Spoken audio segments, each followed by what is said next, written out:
Jamaica Legal Defense Foundation and its global supporters cordially invite Jamaicans abroad and abroad to its inaugural reconnection on June 21st, 2025 at the Ranny Williams Entertainment Center in Kingston, Jamaica. Bring your entire family for a day of food, fun, entertainment, and information. Get an understanding of the Constitution and the skills necessary to exercise your rights and your civic responsibilities as Jamaican citizens. You can't afford to miss this inaugural Reconnection Rally, June 21st in Kingston. Tune in for further information and updates to Reason with Rattigan on YouTube and reggaeglobalradio.com, Saturdays at 3 p.m. New York time and at 2 p.m. in Jamaica. See for yourself.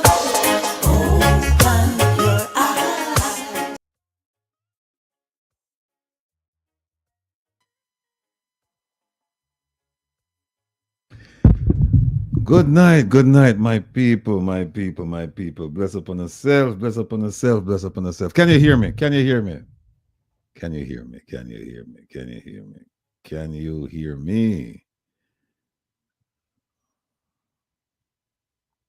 Nobody can hear me. Oh, Jeffrey, big up yourself, big up yourself. All right, you need to go. This is over like a time for talking and heal up people and things, because it's hard to do it on a Saturday. Difficult, you know. So here we go. Elaine, front of the class. Good night. Good night. Bless up yourself, Elaine. OT, yes. Take me down, OT. Now my man TQ, aka Laps Coachy. Don't ask me when I'm getting the name, people. Ask him. Bless up yourself, my brother. Big up yourself, big up yourself. Patel Crookshank, good evening. Welcome, my brother. Carla, yes. Thanks for stopping by. Don Mel, bless up yourself. Bless up yourself. Yeah, man. Jeffrey Warrell, yeah. Blessings to you. Uriah Walker, nice lecturing. We are well informed and knowledgeable of your importance of governance and correction. Thank you very much, Uriah. And thanks for the support. Much appreciated. J Master Songwriter, Miss B. Big up yourself, Miss B. Big up yourself. Greetings. Greetings, Miss B. ACLB. Thank you. More blessings upon you and the family. Merle, talk to me, Merle. The Mr. Drill. Hey, what on there? See me on my documents, them, you know. See me on my documents, them, yeah. And people, me know no one will talk about it. We'll see some things for Saturday. But tonight, we're going to just, what you call it now? Whet your appetite. We're going to some things. All right? Stay tuned. Merle, big up yourself.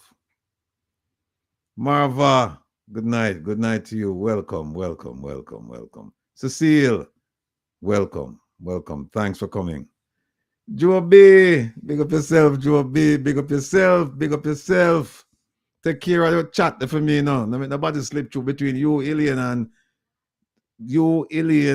OT. I don't know who else is there. Mega, I'm not sure. But watch the chat.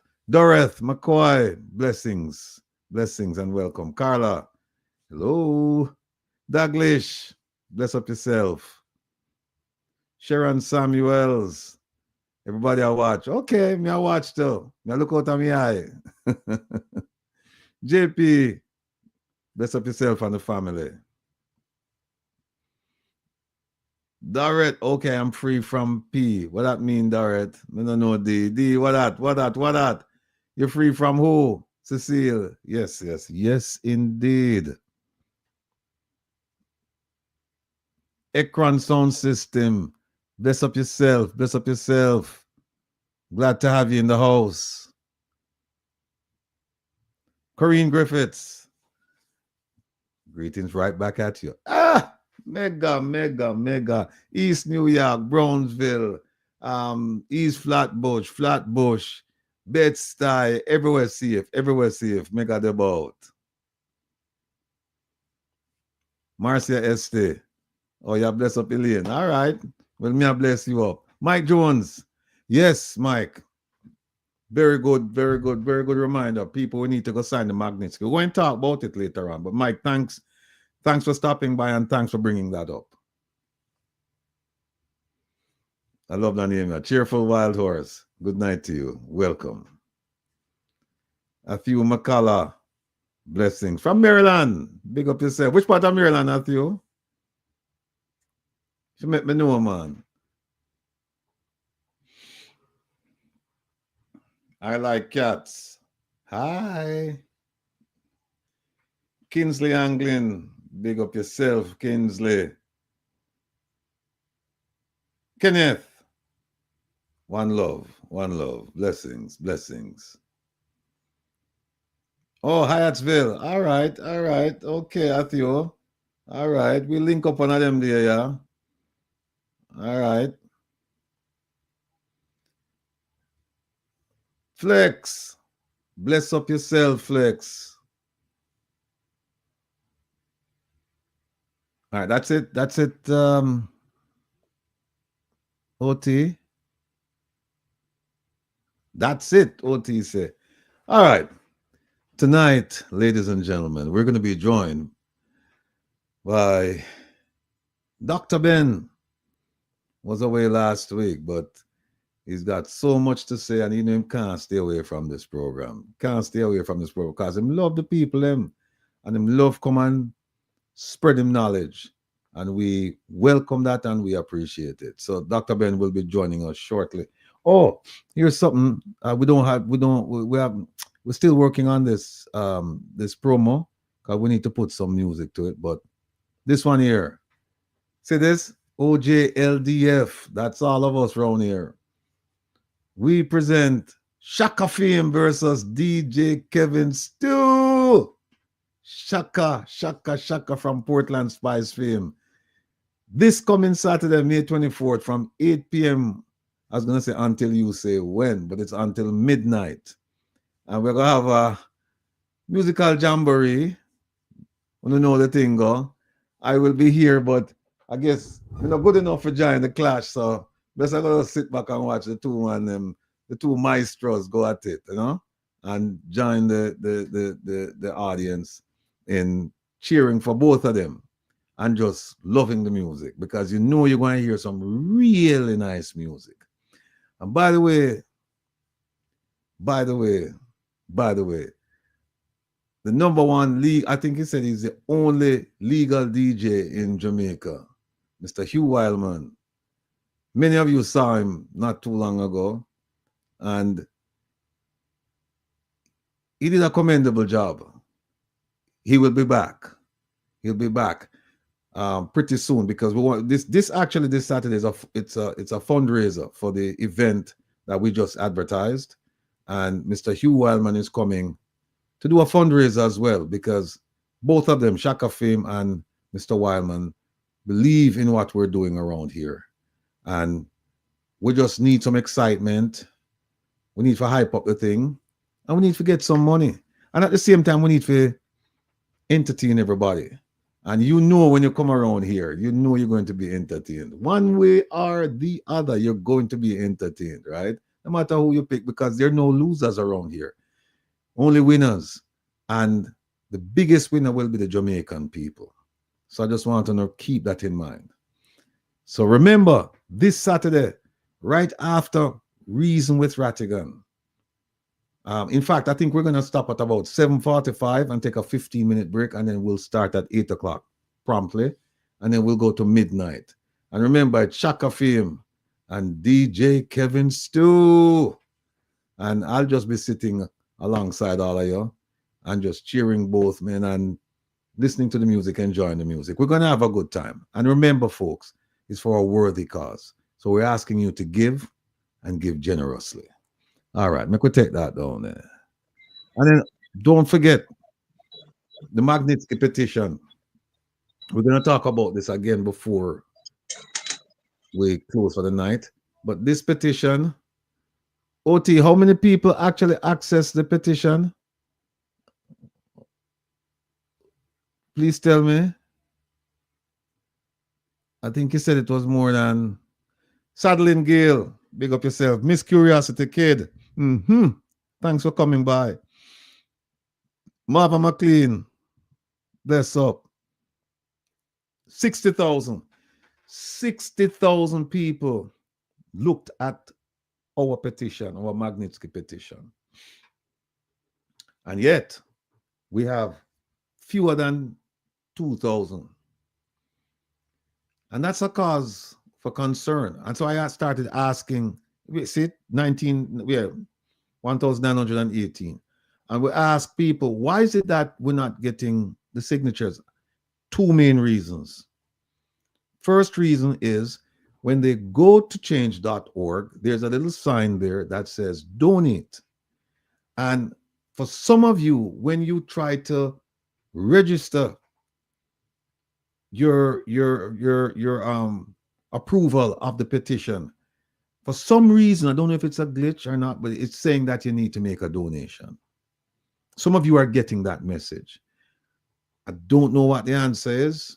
We're going to try and fix that, but you shouldn't be getting it, because where you register your approval of the petition and where you donate, they're two different areas. And we don't want you to donate on the change.org website. We want you to come over to OJLDF and make your donations there.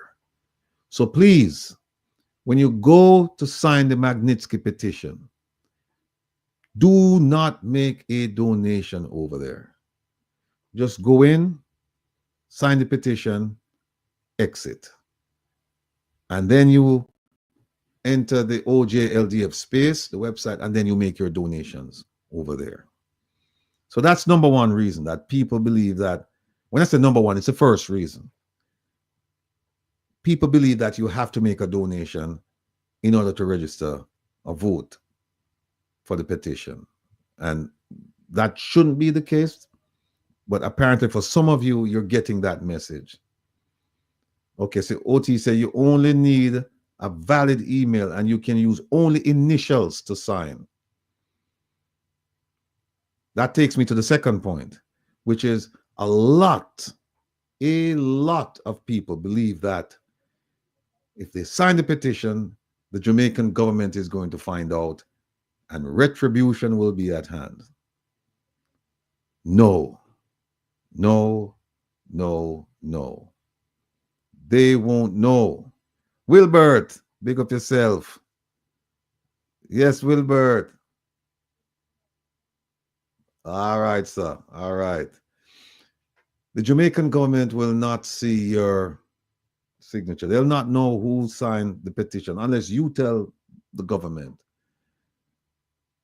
And when you sign, you won't know who else signed because you won't have access to the list.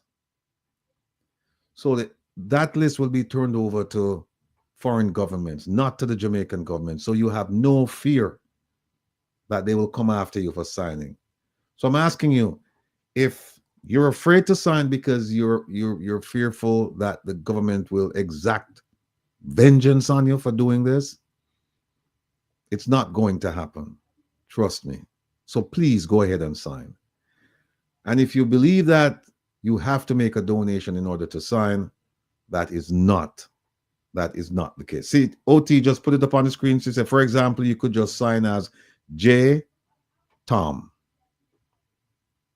Simple as that. Simple as that. So we have 135 devices. And the thing is, we didn't advertise tonight's show because I just want to get a sense of how many people are committed to it. The people who are not, like, subscribe, and share, people who are not in that category. The people who it requires some effort on their part because they're not notified to come over and watch us. So we just wanted to try out our thing and see how well it's going to work out or how badly it's going to work out. But that's fine because we have 144 devices tuned in already. And I would like, for those of you, 146, I would like for those of you who have not signed the petition to go to the website, sign the petition. This will be your contribution, at the very least, your contribution to holding government accountable. You know, we talk, and people say, yeah, I'm not talk, but no, don't do anything. And here it is that we're trying to do something. But we need your help. We need your help. We're all in this together. When Jamaica gets better, it will be better for all of us. You see, like, no, it's in a bad state. It's in a bad state for all of us. And as OT says, please share it with at least 10 persons. Please. We need the signature. The work has been done. It's close to completion. But Jamaica is the gift that is the gift that keeps on giving. So every time we think we're finished, more content, more content, more content. And so we have to go back and we have to revise and refine and change. But the bulk of the work has been completed. We just need you now to just do your part. And by the way, I want to big up all of the people who sacrificed and contributed their time and effort and brain power to putting the Magnitsky initiative together. Without you, we could not have done it. And so while I'm bigging up those people, I want to big up all of you who have signed the petition. And once again, I'm inviting you to encourage people to sign it. This will be a game changer, trust me. It will be a game changer. I'm this close to telling you, I'm guaranteeing you it, but once we submit it, it's out of our hands. But I think the product that we will submit will be a compelling one. And it will cause some change. So, having said that, let me take this off and I'll bring in Dr. Ben. I'm seeing him read like him, I read him notes like him, I study for school. See, Dr. Ben, bless up, sir. Welcome.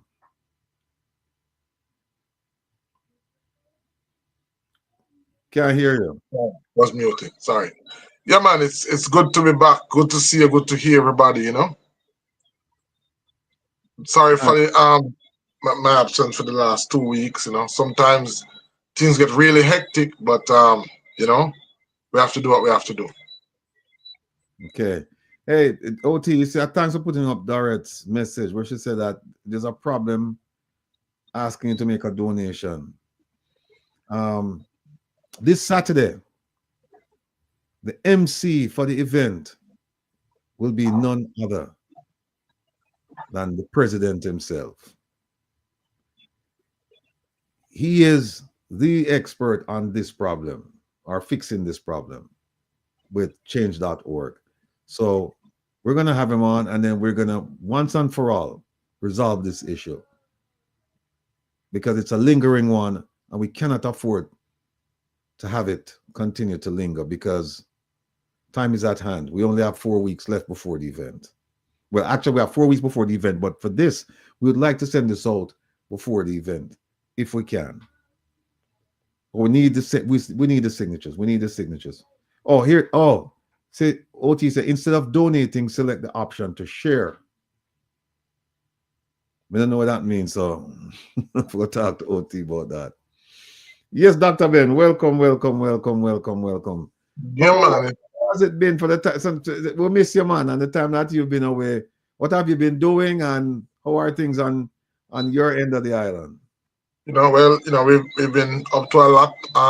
One of the main thing that we're focusing on right now is our retreat facility. You know, we do get a lot of persons who reach out to us, and some who visit us.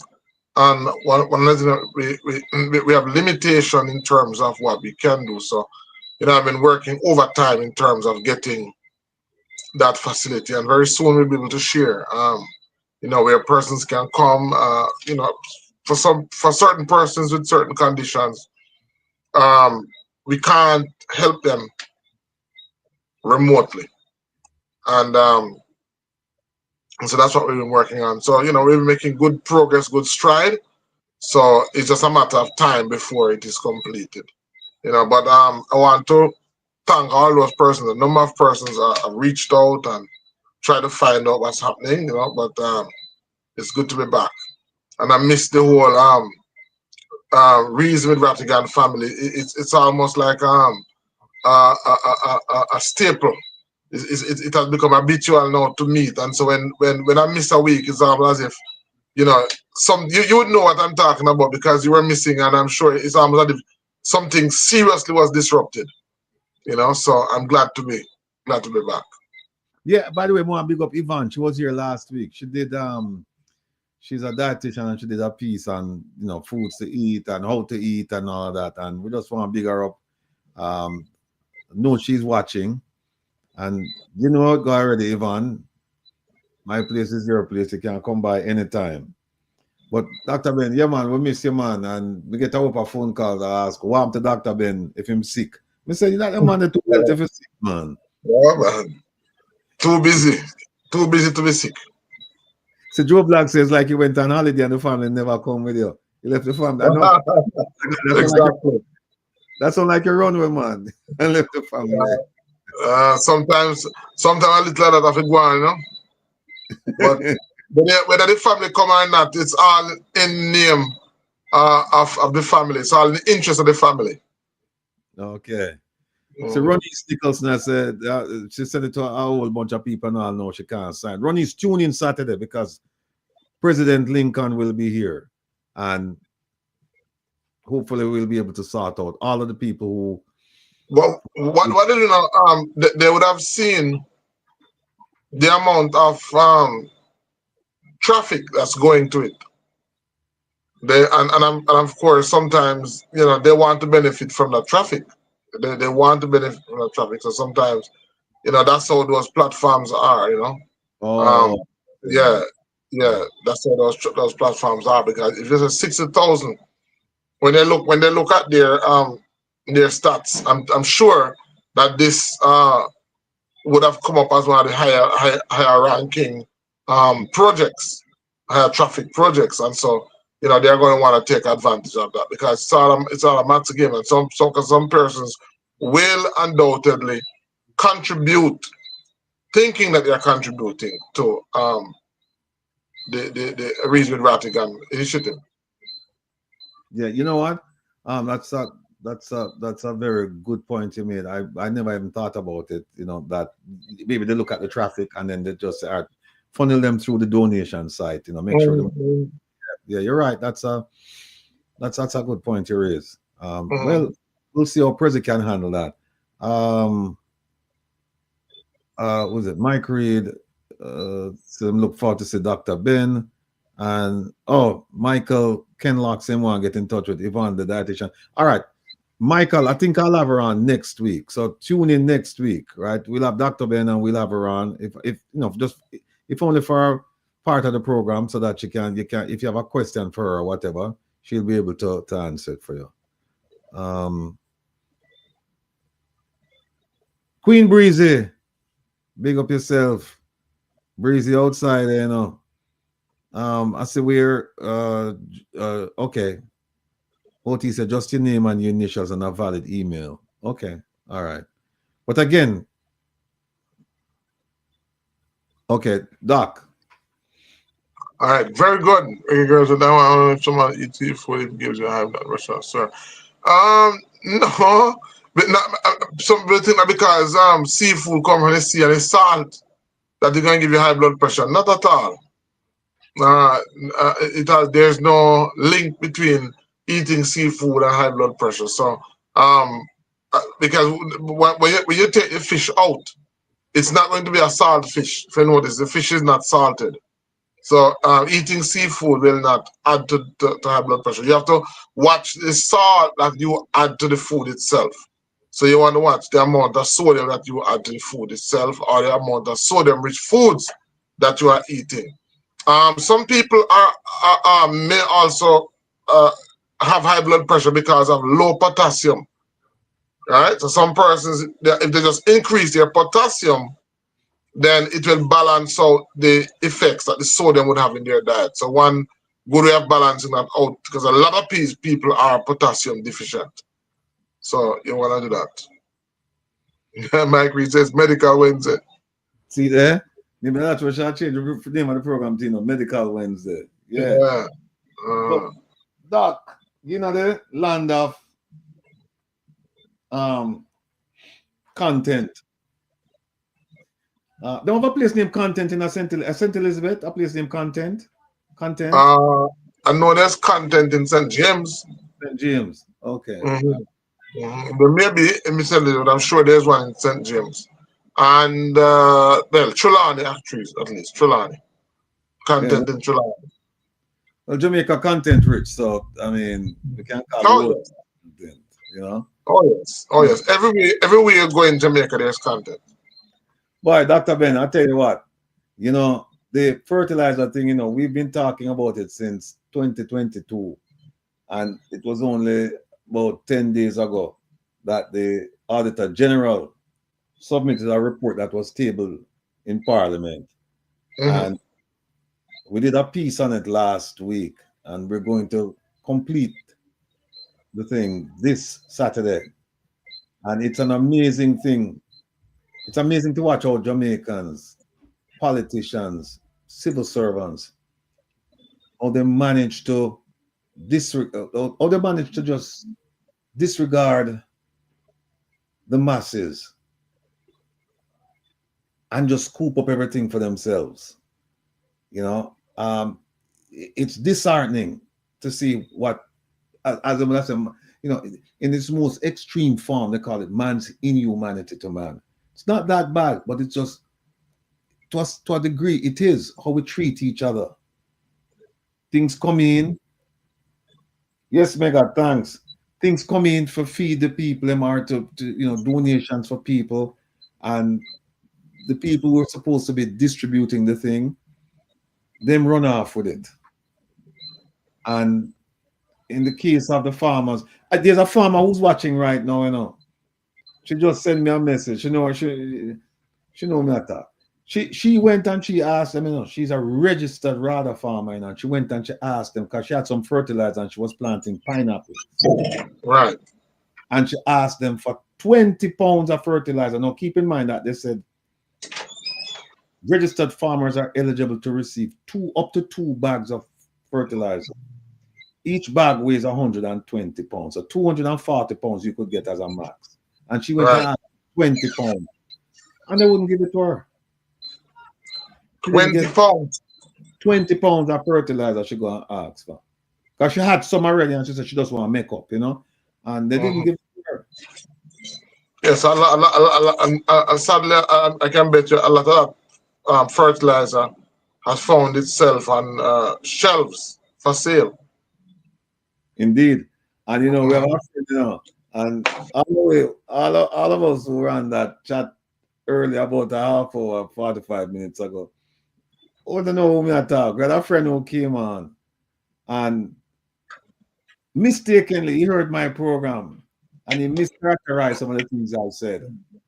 But to his credit, he apologized because he had mentioned that on the program last week, we named somebody who was selling fertilizer, and we never did. Never did. And he got the person at the person on the line, and he wanted not confirm, but he wanted me on the line to explain to the person. But that didn't work out because I was on another call. But then he came and he told us what he wanted to say. And then we had to tell him that, no, I never said that. I never named anybody who was selling fertilizer. I never did. So he actually played, while we were on the line, he played the show. He played the clip and he heard what I said. Because he accused me of having a member of the opposition on the show, naming somebody who was selling fertilizer. And we said, no, that person that you're talking about wasn't on the show this past Saturday. And that person you're talking about has never been on the show. But, you know, that's why I tell my family that you must hear, you must also listen. Listen carefully and think, you know, because the person, I can understand why he thought he heard what he heard, although I never said it. But he knows something. He wouldn't, for him to make such an assumption, even a name being called, then he must know something, because that's sometimes we repeat what we hear, but it's really what we're thinking. There you go. Yeah, so repeat what we think. We never mentioned the name. But folks, this Saturday, tune in because you're gonna get part 2. And again, and you know what funny, Dr. Ben? The records that they gave to the Auditor General last year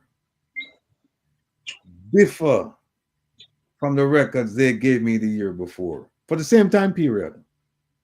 The fact is, my records different from what they, and the explanation they gave me different from the explanation they gave to the Auditor General.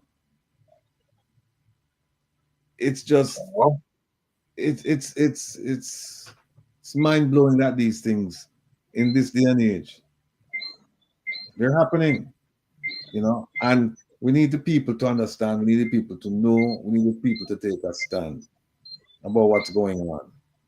And so this Saturday we're going to talk about a lot regarding the fertilizer. We're also going to talk more about beach access. We didn't finish the story with beach access. It's a sore issue because so many. I mean, it's sad because so many beaches, more and more. So many people, so many Jamaicans don't have access, and it's really a downright shame. And as I said, these are things that should be highlighted. Run about election. These are the things that we should highlight and make a big issue. These are the policies that we want to have answers on in determining, who gets to make up the government for next year. We want to know where they stand on these issues. So a lot of times we don't. We become blinded by the real issues when the agenda is ripest, or the best time is to make them. We are swept away with the political wind, when that is when we should be coming with our agenda of what we want. People becomes lost in the hype and lost in the temporary fanfare that is at that time. And so once election over, then that's when the reality check comes in. We shouldn't, and we do that every year. Every year that happens. And there's a certain person out there, who just love laba in mouth and just live for me, like a lizard on a limb, and make all kinds of wild statements, exaggerated to the extreme. I heard some statements. But there's one made today that that the opposition, or an opposition member, that they're seeking to give me a job as what, consul general or ambassador or police commissioner. Let me just put that one to rest. I have had no conversation, absolutely no conversation with anyone, government or opposition, to accept any position in any capacity, in any ministry, anywhere in Jamaica. I have not. But people keep saying it, and I guess they'll keep saying it until they believe it. But let me just tell you that there is no such thing going on. I plan to stay right here and hold government accountable. I don't care who is government. I plan to stay right here and hold government accountable. I'm very, very comfortable where I am. Very comfortable. Because here I can say what I say within the boundaries of the law. I can do the research that I want to do. And I'm not muzzled. Yeah, I'm not muzzled. I don't have to answer to any one of these people. Only you, my family members in the chat and listening audience, you guide me. You are my guide, not those folks. No. And that's why we say we don't care. And this Saturday, we're going to talk about both political parties. Because anybody who says that the PNP is perfect, they're living in the wrong world. And anybody who says the JLP is perfect, they're living in another world. Wrong world too.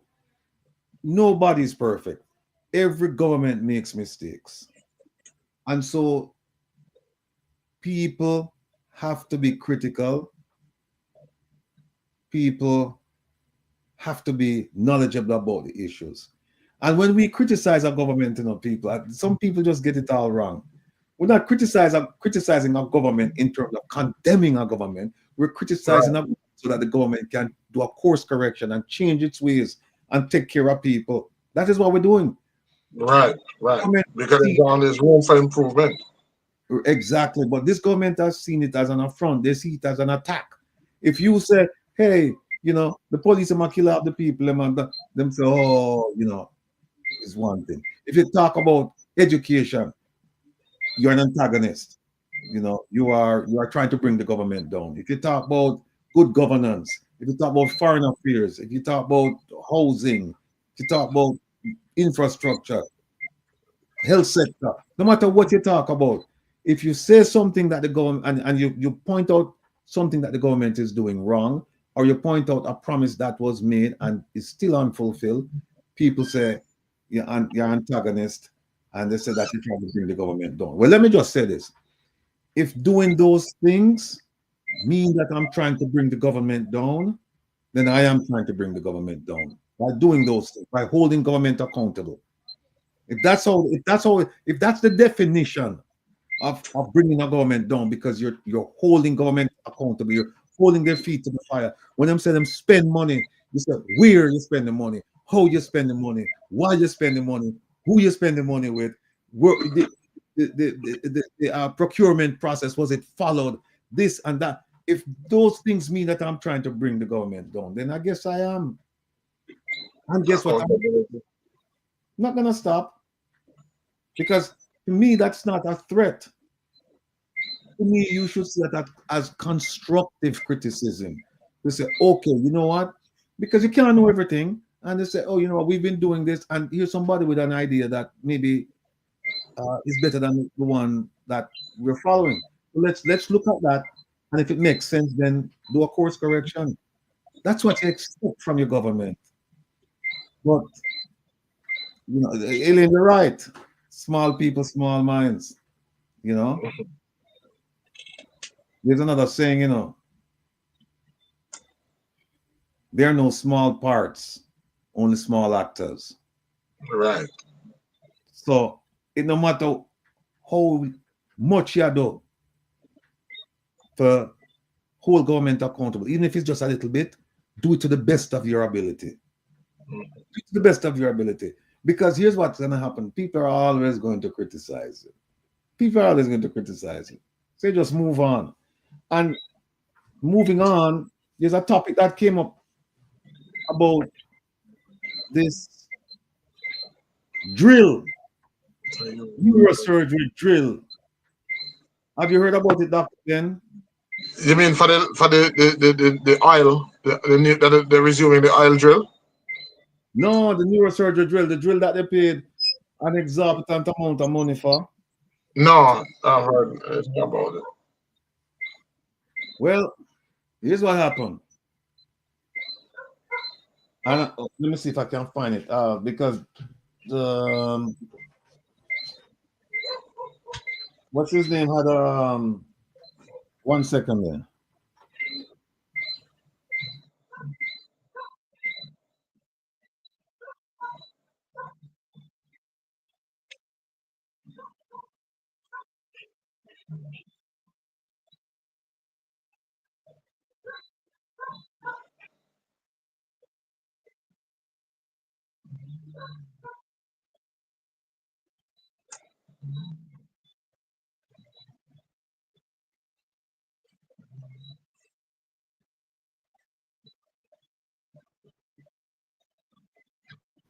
Yeah. The drill thing has taken over the news by storm. What happened is that there's this drill that you need, drill that you use for surgery, and wow, 31 million. Yeah, but Dart, you should tell him how much the drill cost. You should tell him how much the drill cost. And here's what the long and short of it is that there was a procurement process, and somebody won the bid, and they went out and they purchased the this drill, and they purchased the drill for a nominal amount compared to what they actually sold it to the government for. Okay. Right. I think the purchase. I think the drill was purchased for what it says less than 5 million, and then sold for 31 million, something like that. But here's the thing, people. Yeah. Here's the thing, and we're going to explore this further. We're going to explore this further this Saturday, because as we speak, I have an investigator who is looking into this right now. Who's looking into this? Joe Blogs, we know who own it. Despite what you hear people saying, we know who own it. But 1600 USD. Now, here's the thing, now, people. Here's the thing. In January of this year, Senator Lambert Brown made a statement in the Senate saying that a little birdie told him that 1600 USD or thereabouts, or 5 million, something like that. He said for 5 million Jamaican dollars for the drill, and drill they billed it over 35 million. So people started, and even to this day, people assume that it's a new drill. I have no evidence that a new drill was purchased, except that three drills were purchased from China during that same period, which is in November of last year. And each drill at the time cost $300 US. Three of them. Three drills, right? Three drills for $900 coming from a place called Wuhu Rujin Instrument and Device Company Limited in Wuhu City, Anhui, China, in the Zhejiang district. Right? Three drills. Miss Curiosity Kid, agree with you. I agree with you. So we have three drills. We don't know if these drills are the drill, because we're talking about one drill now, you know. But here's the thing, people. We're talking about one drill, because that's all we hear about. We hear about one drill being purchased for this amount and then sold to the government a higher amount. But based on the records I have, 5 drills were purchased by a company called Medtronic in Jamaica. Oh, actually, there's one called Medical Technologies and another one called Medtronic. It looks like it's the same company, Medical Technologies. It looks like it's the same company. But 5 drills were purchased in November of last year. 3 from China and 2 from America.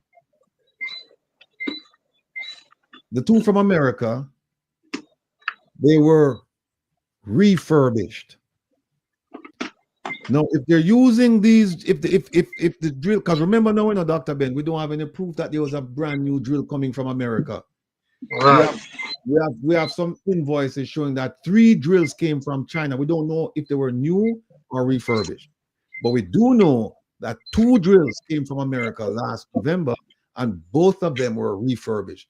Now, I've been told by a very dear friend that you don't buy used, governments don't buy used equipment like this. They don't buy it. Especially for medical purposes. Yeah, for medical, they don't buy used. But we have 2 refurbished. No. Let's say that the drill that they're using in Jamaica. On Saturday, we're going to show you some videos, Saturday, we're going to show you some videos, and we're going to show you some newspaper clippings with our learned Minister of Health. don't be shocked when you see the videos and you read the clipping. But here's the thing. I'm looking at these invoices. And Dr. Ben, I'm shocked.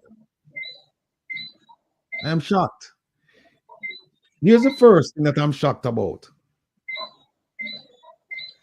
How do you write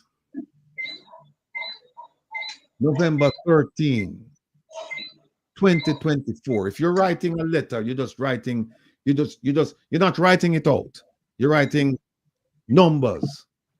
Right. How do you write November 13, 2024? You're right. November. You're not writing words, you're writing numbers. Okay, so you would write it November 13. 24 to the 10th, 2024. No, November 13. Oh, okay. 2020. Okay. So, okay. I do have 11, 13, 2024. Some people would put 13, 11, 2024, depending on the country. No, in Jamaica, how would you write it? Oh, I think we write it the 13th of the 11th, 2024. You write it like how Mega write it, right? Yeah, 13 or 11, 2024, yeah. All right. Joe Blogs say the same thing. All right, I'm going to ask Joe Blogs and everybody, but Joe Blogs and Mega, because since the two of them will put up them answers. How do you write? No, Joe Blogs. No, that's not how you write it in Jamaica. It would be this. That's how you write it in Jamaica. Because in Jamaica, what did they put? They put the day first. Right. Then the month and the year. So it would be November 13th would be written just like Omega have it. 13, 11, 24. All right. Mega, how do you write November 13, 2024 in America?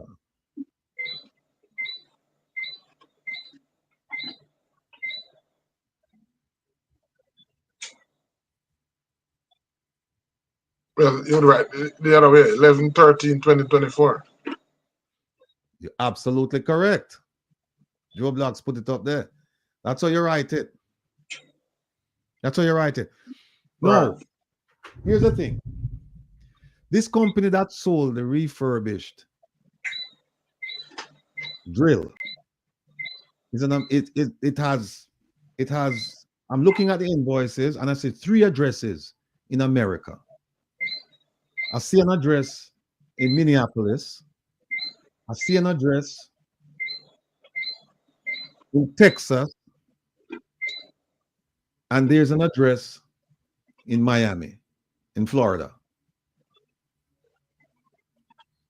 But when I look at the way the date is written, it's not written American style.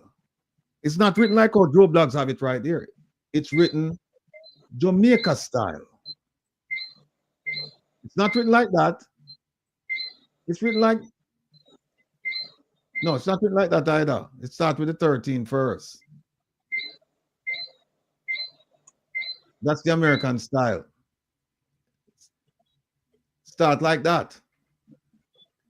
No, I must tell you that I've lived in America for a long period of time.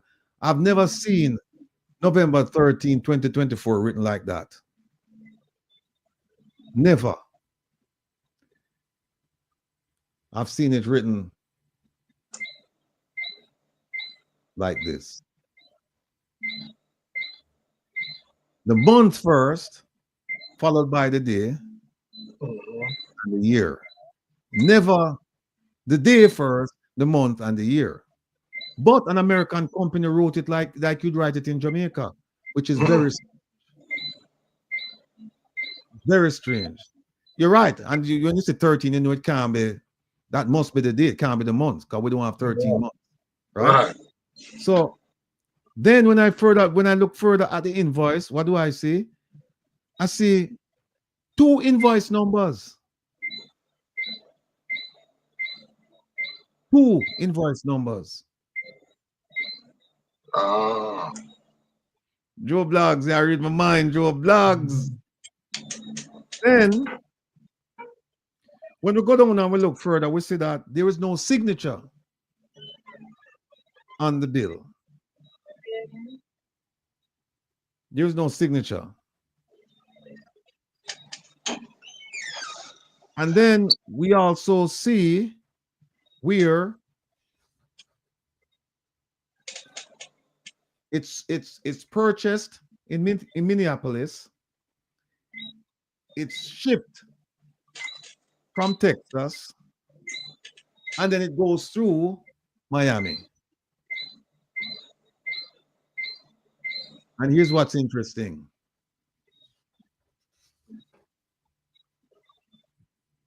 It also looks like the 3 drills coming from China went through the same place in Miami.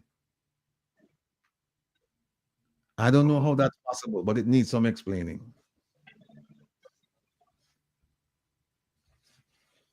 And then when you look at the drills, you look at the weight of the drills. Remember now, we're focusing now on the 2 drills coming out of the United States. And they came out of the United, and the date is the same for both of them. November 13, 2024. And both of them say the same thing. EM200 Midas Rex drill. Both of them, same drill. Same drill, coming from the same company, same day, two different invoices. And then when you look at the invoices, you see they have a seal on it. Both of them have a seal, the same place. And I spoke to my investigator today, and my investigator said, look at the terms of payment. The terms of payment says 60 days.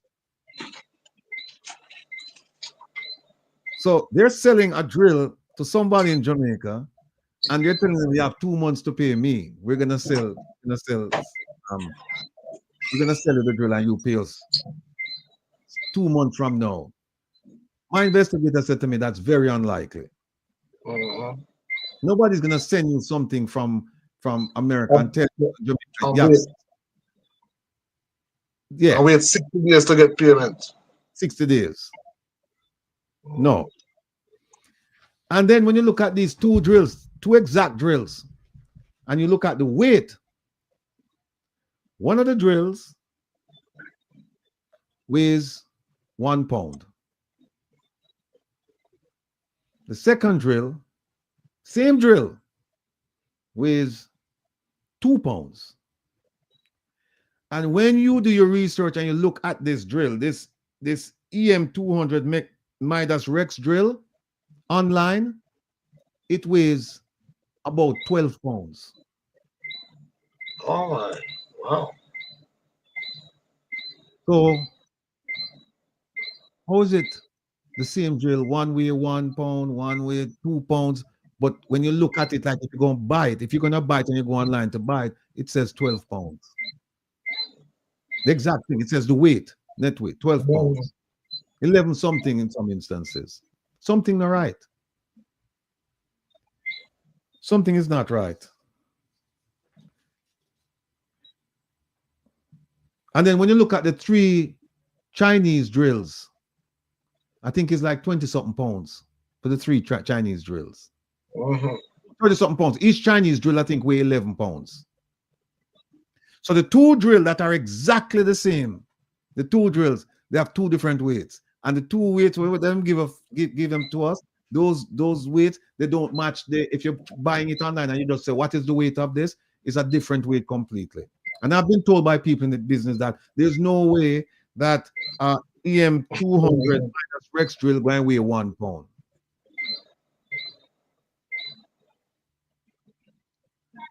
It's just not possible. And you know, the sad thing about it, Rattigan, is that you know, this sounds like a fictitious story, because No names.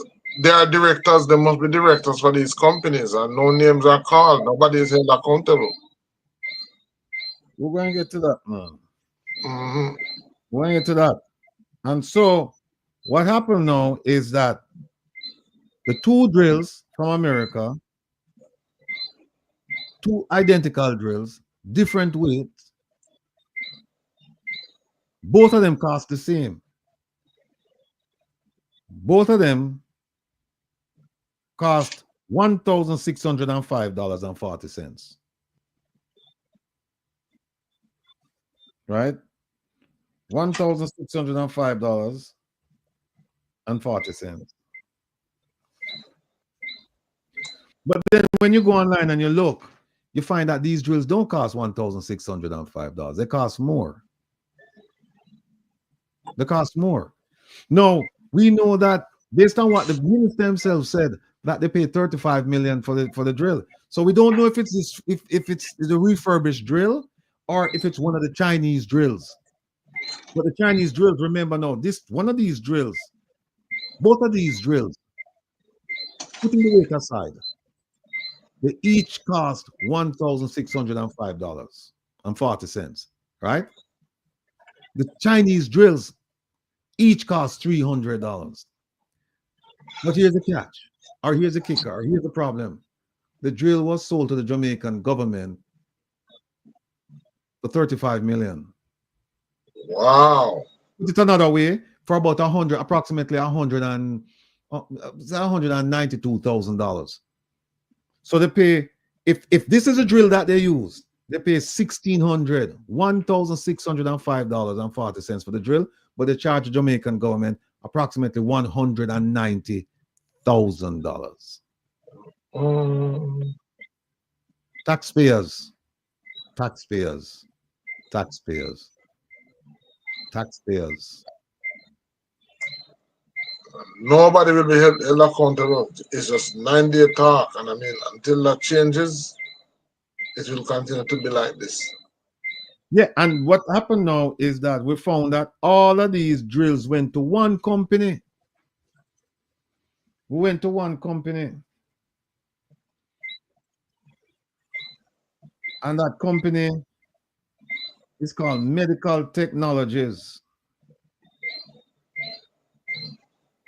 Medical Technologies. And when we looked at the registration for that company, we see that they have 100,000 shares. One person owns 40,000 shares. First person, 40,000. Second person, 5,000. Third person, 5,000. That's 50,000 total. And we have 50,000 shares unassigned. So we have one person with 40,000 shares. It just turns out that based on the record, the person who has 40,000 shares is involved in business with the Prime Minister of Jamaica. Wow.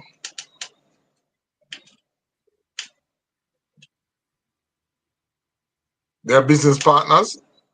I beg your pardon? You mean they are the Prime Minister's, it's the Prime Minister's business partner? That's what you're saying? Yeah, he's involved in one or more of the Prime Minister's businesses as a treasurer, or he has some post in some position in there. No, here's the thing. I talked to my investigator today. My investigator, he has copies of these, and he's going to the company. So whoever received these invoices in Jamaica and I forget an account, them not gonna sleep well tonight. Mm-hmm. Based on everything that we've seen, and my investigator told me, he said, well, this looks like it's a bogus invoice. And what he also said to me, he believes that the 1,605 is not the true cost of the drill. It's the cost that they put on so that they can pay lower customs duties and charges. Oh. That's what they did. They put it on it and then just so this looked like this. And then also, why would the government go to and buy refurbished when guess what? They also, based on what we're being told, that when they put out the bid, The low bid was about 20,000 US dollars, and the high bid was somewhere around 50 or 60,000. So how did the government end up paying almost 190? And you can go online. If you go online and look now, you can get this unit brand new, brand spanking new, for about $40,000. And that's a high price, but you can get it for $40,000. So why would the Jamaican government know when them can get something for 40,000 and pay 190 for it? But you didn't buy the new one, you know.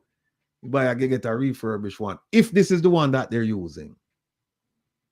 If this is the one that they're using, because doctor, we don't have any evidence of a new drill coming from America. We don't have the evidence.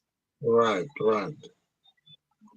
I'm wondering if more than one was bought. I'm wondering if there was plan to even sell more to the government at the same, because at the same at $31 million per drill. Right. When the 31 million, when I think it cost 250,000 Jamaican dollars. I think that's what when they add up everything, I think that's what they come up to. Yeah, I think that's what it come up to. So I think it's yeah, 250 for the refurbished ones. When they do the conversion and they pay the taxes and all that stuff, it come up to 250,000 Jamaican dollars. But then they sold it for 31 million. Wow. So Jamaican people, taxpayers, this is how the money gets spent. This is how the money gets spent. This is how the money gets spent. Say it one more time. This is how the money gets spent.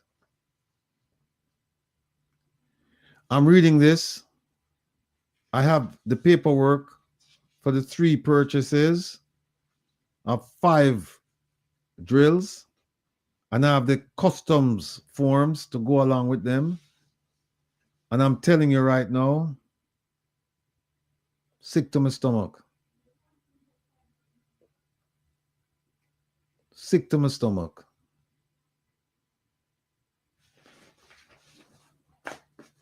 But you're right, OT. This was not the first. We don't believe this is the first time that something like this happened. This is not the first time.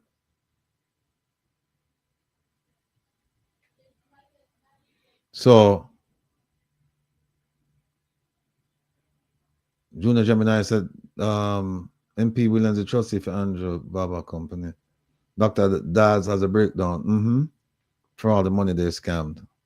Well, for this one, we have the documents. This one, we have the documents.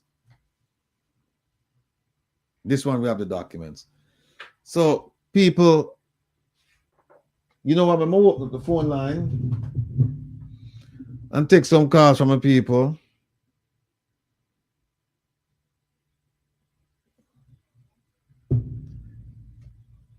And here one officer. Call in and ask me any question. Any question. Because we're not afraid to answer questions. Yes, Miss Curiosity Kid, $31.5 million for something that they brought into the country for 250,000. People, the phone line open. 667-369-8569. 667-369-8569. Give me a call. Let me know what's on your mind. If you don't get no call, I'm going to shut down early. I'm going to do something else. And I'm going to have whole part ATIs for go right. By the way, for this drill thing here, I sent out 23 questions yesterday. Yesterday? Yeah. Yesterday or Monday, I think. Gerald Brown, the procurement process of the government is, they have a word for that, anachronistic, meaning it's outdated. And they want to keep it that way because You don't have much oversight over how things are done. They want to keep it that way. Come on, my people. 667-369-8569 with Dr. Bendel.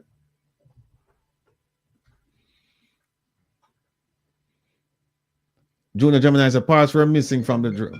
Okay.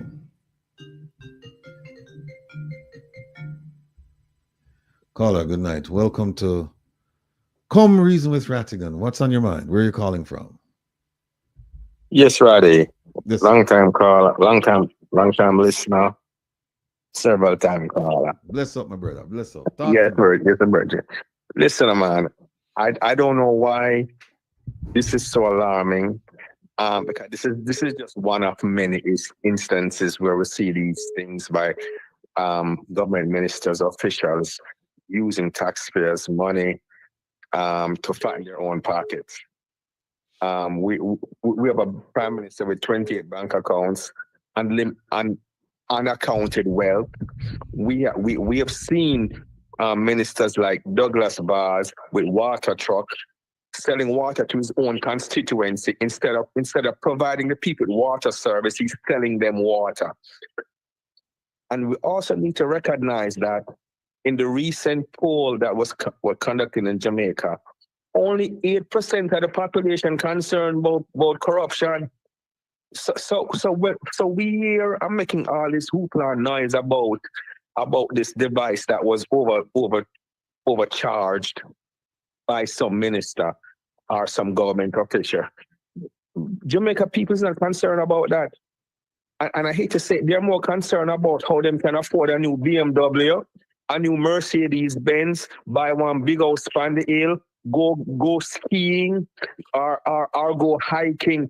These are the things Jamaican people are concerned about, things that they can't afford or things that are not really within their reach. So we have to look at the real cause of the issue and look at where the people are. Another thing that we need to look at is the procurement process of Jamaica. Has somebody write the check? And why did they write the check? Did they not know better before they wrote that check? Was there any due diligence done before that check was written? So we don't need to be surprised or alarmed that these things are happening. This is just one of many in the last 9 years. We have seen every government official from the JLP have rice factory, gas station, they own water trucks, they own mall trucks. We've seen where they own all these services and they give themselves the contracts. So why are we so alarmed about this? I am glad that Dr. Voss took it on himself to bring this to the public attention. But this is nothing new for Jamaica. And if you take a poll in Jamaica right now, there's really no concern about it. The Jamaica people don't care about corruption.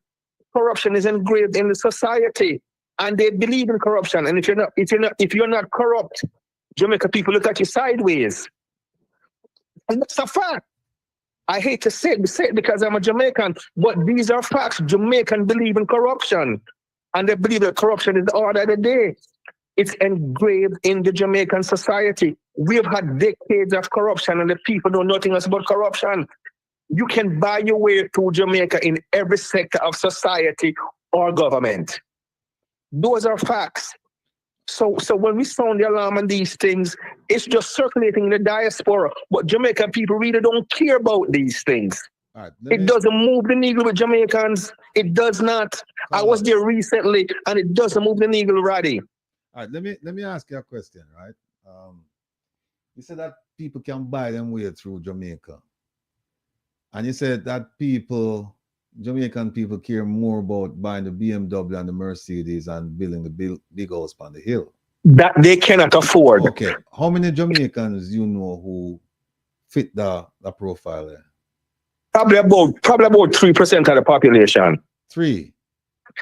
And the other 97% is so destitute that they don't even know what's going on because they're living and hoping that the man who can afford it get it so they can look and say, boy, I know the man there, and him have a big house and him have a BMW, and they're satisfied by doing that and saying that.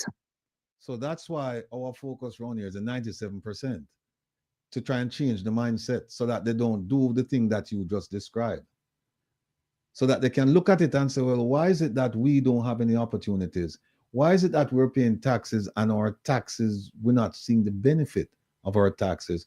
Why is it that we get used cars for the police and up to now, all the cars have not been delivered? Why is it that we hear about desalination plants that will solve our water problems and we haven't seen one yet? They're phantom. We haven't seen one. Let me ask you a question. Roddy. If an MP can come on a pulpit and tell the people, me can buy you with $5,000 back lunch and you vote for me, see me regardless of what me do, what does that tell you? It tells about the society. It tells me that we have a lot of work to do to change the mindset. Thank you. Because at the end of the day, mindset. Yeah, at the end of the day, we are the owners. As Janet Calder so rightly said, we are the owners, the financiers, and the employers. And therefore, our stance with politicians must change. We can't look at these people as demigods and look at these people as if we're there to serve them. It's the other way around. And that's why we do programs like this, because I don't expect that we're going to have, mass conversion in a short period of time. I don't think so. But if we can get 2 people, 3 people, 4 people to talk to their neighbors, talk to their friends, talk one cocoa full basket, and that's all. Yeah, right. But I think that is I don't think that is the productive way of going about it, because the problem with Jamaica is that you have to have a change of mind. And the only way we can accomplish that is by educating the people. Because one of the things that the Jamaica Labour Party has successfully accomplished is by dumbing down the people, dumbing down the politics, dumbing down everything in the country so that people have low expectations and people believe in corruption. So they've successfully accomplished that. So how do you change that mindset to let people know, believe in education, believe in standards, believe that their government should be responsible and honest? How do you change that mindset? It's a mindset that you have to change. It's not about one cocoa full basket. It's a mindset you have to change, and that takes generations, because you're in a generational cult of corruption. But here's the thing. Even if it takes generations, you have to start one cocoa full basket, right? Because you're not going to have mass conversions. People not going to wake up one day and say, oh yeah, we're going to, we believe in what, and all of us going to do it. It's a slow process, but here's what happened. It's a process that must take place, right? And so if you start out from the position that this is going to be slow, but I'm willing to make the sacrifice, I'm willing to put the effort in, so that if I can change one mind today, I am successful, because that one mind that I change might go and speak to 2 more people, and then 3 people and 4 people. And that's how the movement starts. And so I don't look at it like, to a degree, you're right, it's a generational problem. But here's how I look at it.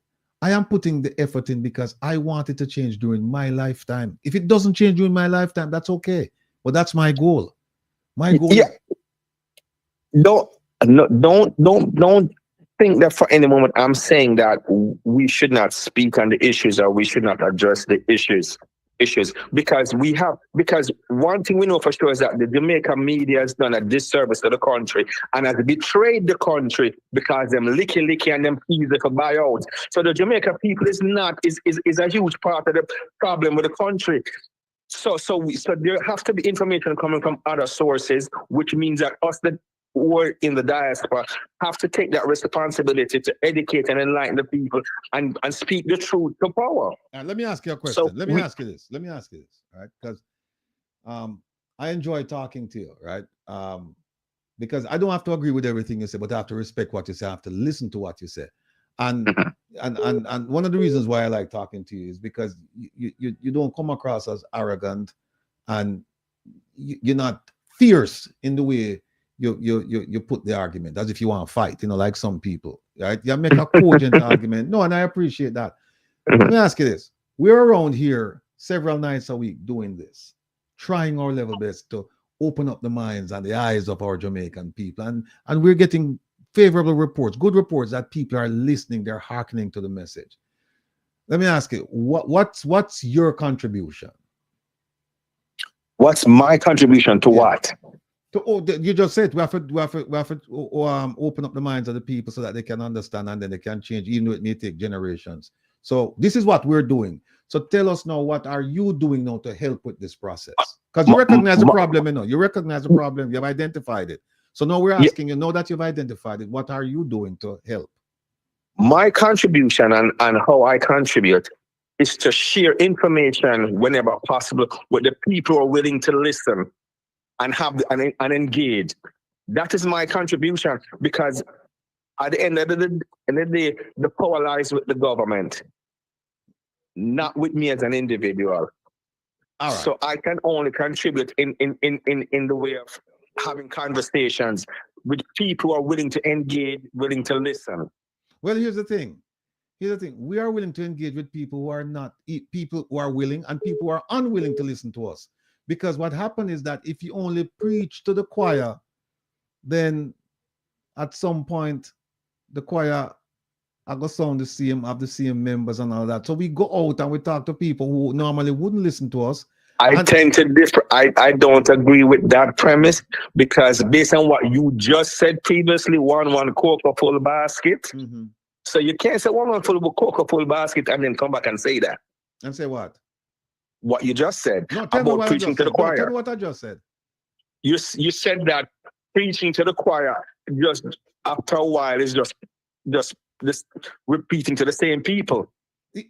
And that's why one cocoa full basket, because the basket full with the choir. So now you have to go out and get more people to come join the choir.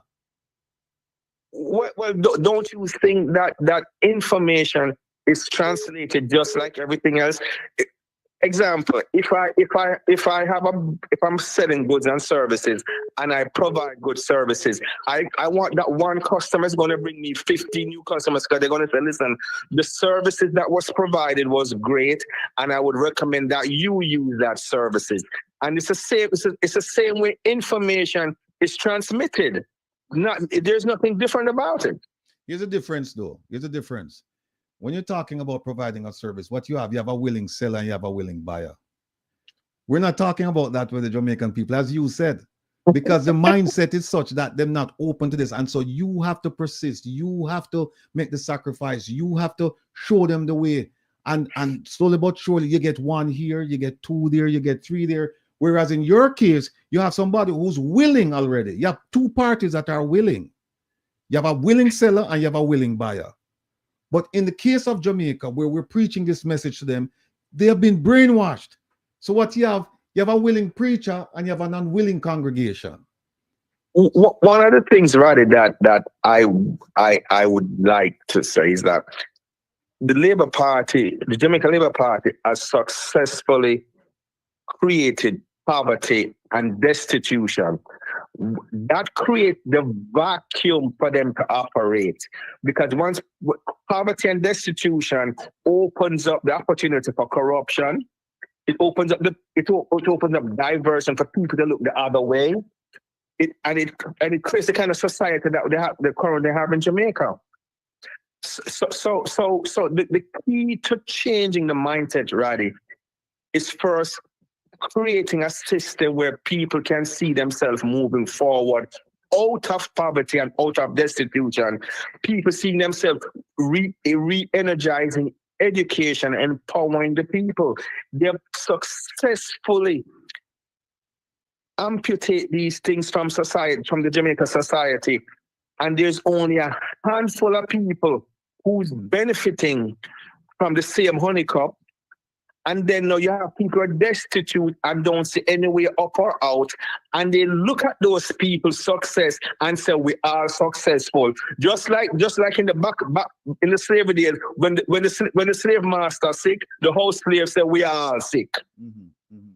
And it's the same concept the Jamaica Labour Party have with the Jamaica people.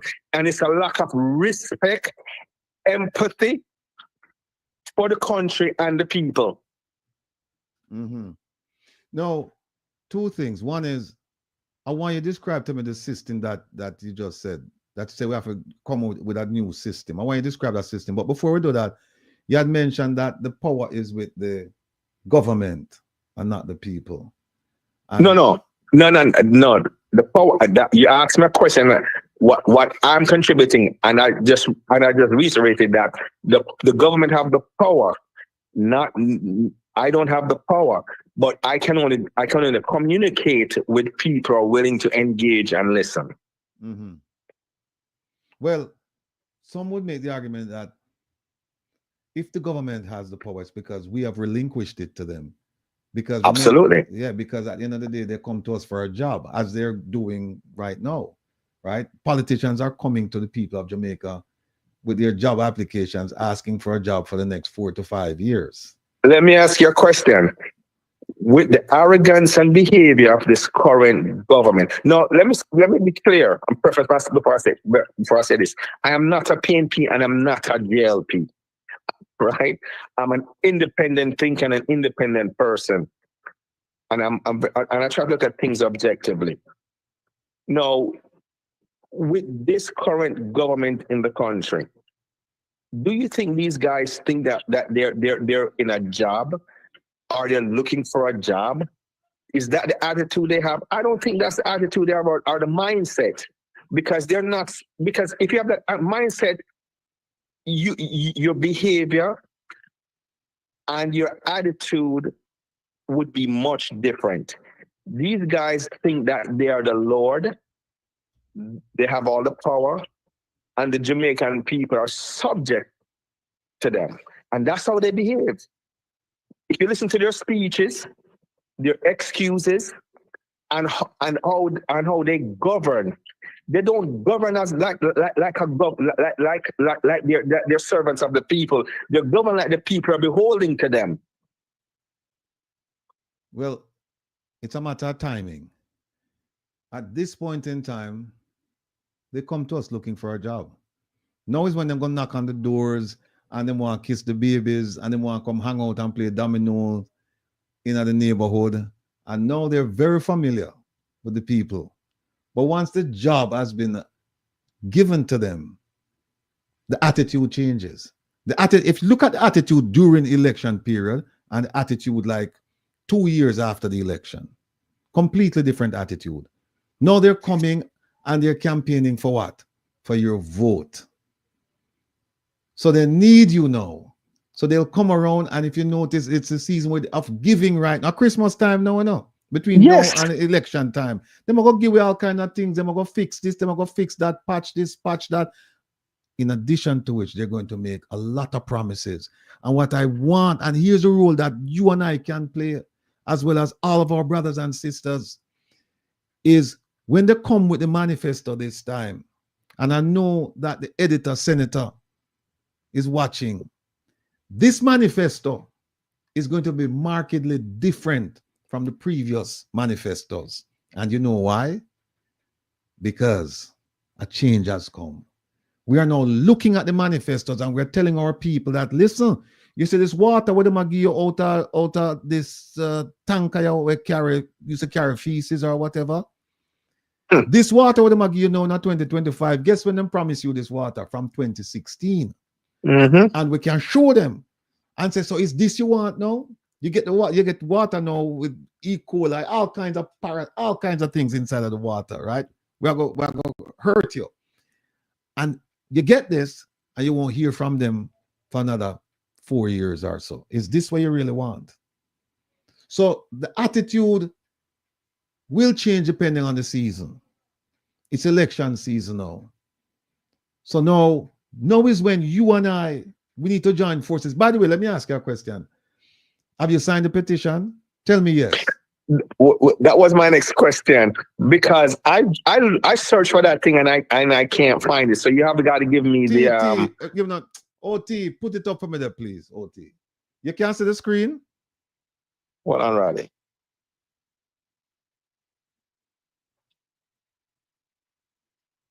No, I can't. You can't see the screen. All right. Here's where though. Go to change.org. Change.org. You can answer the screen. You can answer the screen right now. No? Hold on a minute. Okay. You can't see I it, am right? not.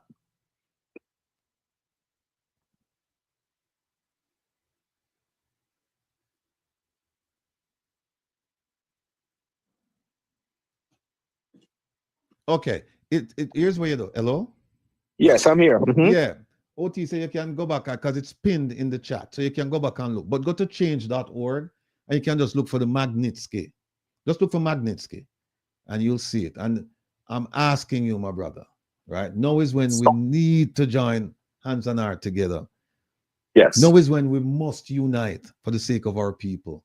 We're not doing this only. I tell people I'm doing this for me too, but I'm not doing this only for me. I'm doing this for my people. Let me tell you. Oh, a second thing. Mm-hmm.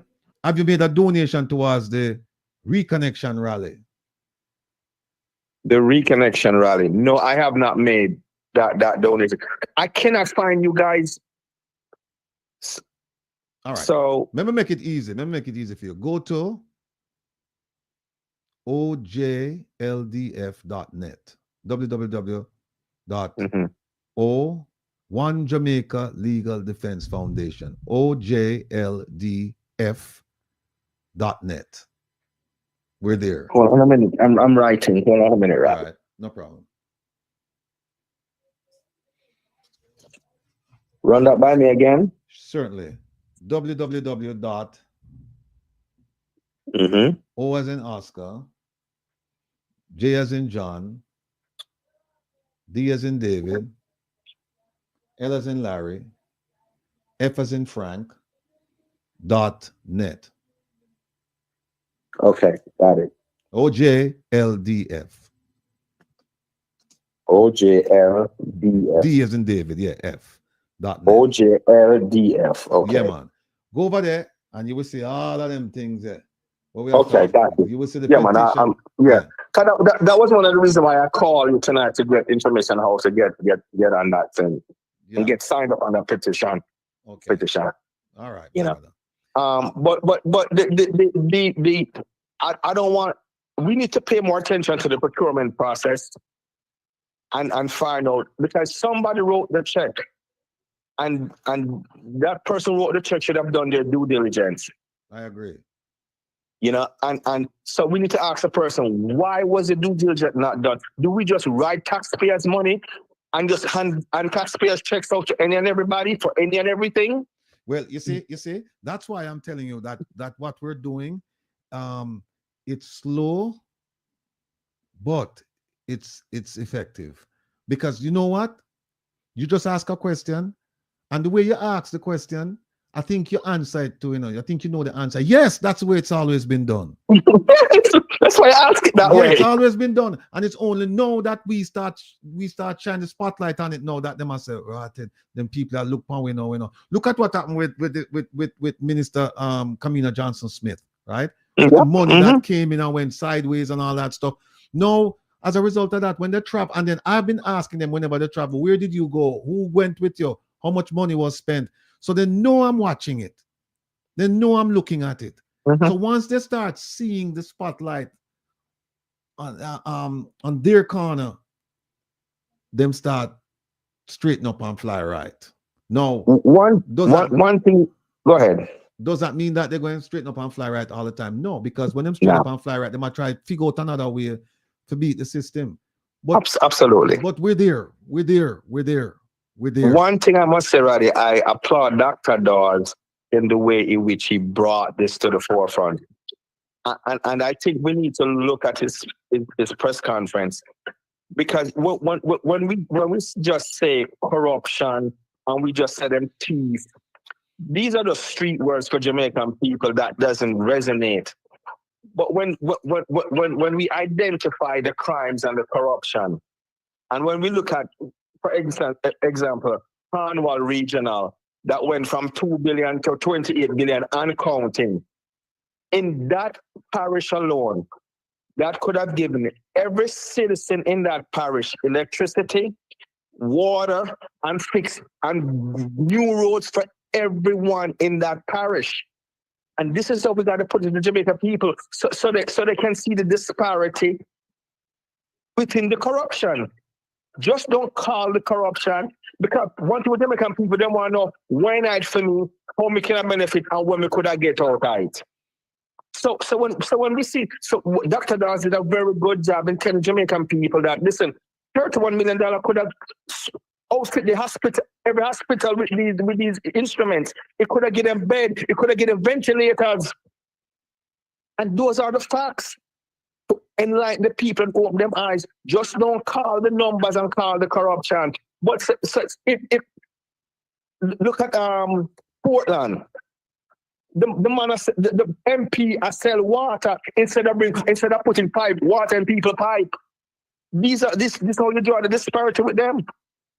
You know, to expose the corruption and enlighten the people and the other side of it, what the benefit that they could have been getting if this wasn't happening. But when we just call out corruption, and there's no corruption because they live in corruption.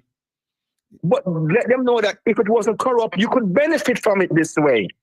Well, see, the thing is, a lot of people in Jamaica, they don't have access to the information that we have, and that's why it's imperative that when we get the information, we share it. Yes. And so I agree with you. A lot of people, they say the place is corrupt, but we need to give specifics, like specifics, yes, and draw correlations. Exactly. And let me just say that Dr. Dawes was outstanding in his presentation. Very much so. But we must not forget that Dr. Dawes was not the first person to bring out this drill thing. No. It was Senator Lambert Brown. He did yes. it in the Senate in January. I think it was January 27th, somewhere around there. He was the first person. But you see, Jamaicans, to a certain degree, we're not paying attention to what's being said. We're not paying attention to what's being said. But I told you why, though. I told you why it's not being... Yeah, well, I'm talking about like in Parliament. We're not paying attention. The ordinary Jamaican is not paying attention to what's being said in Parliament. They're not. We have to get there. That's why I said we have to divert their attention. It's all good and well to be entertained, but you also have to be informed and to be educated. And this is where to me, one of the most disappointing thing in my country, and the most heart-wrenching thing, is the Jamaican media. To see how they have sold their soul for what?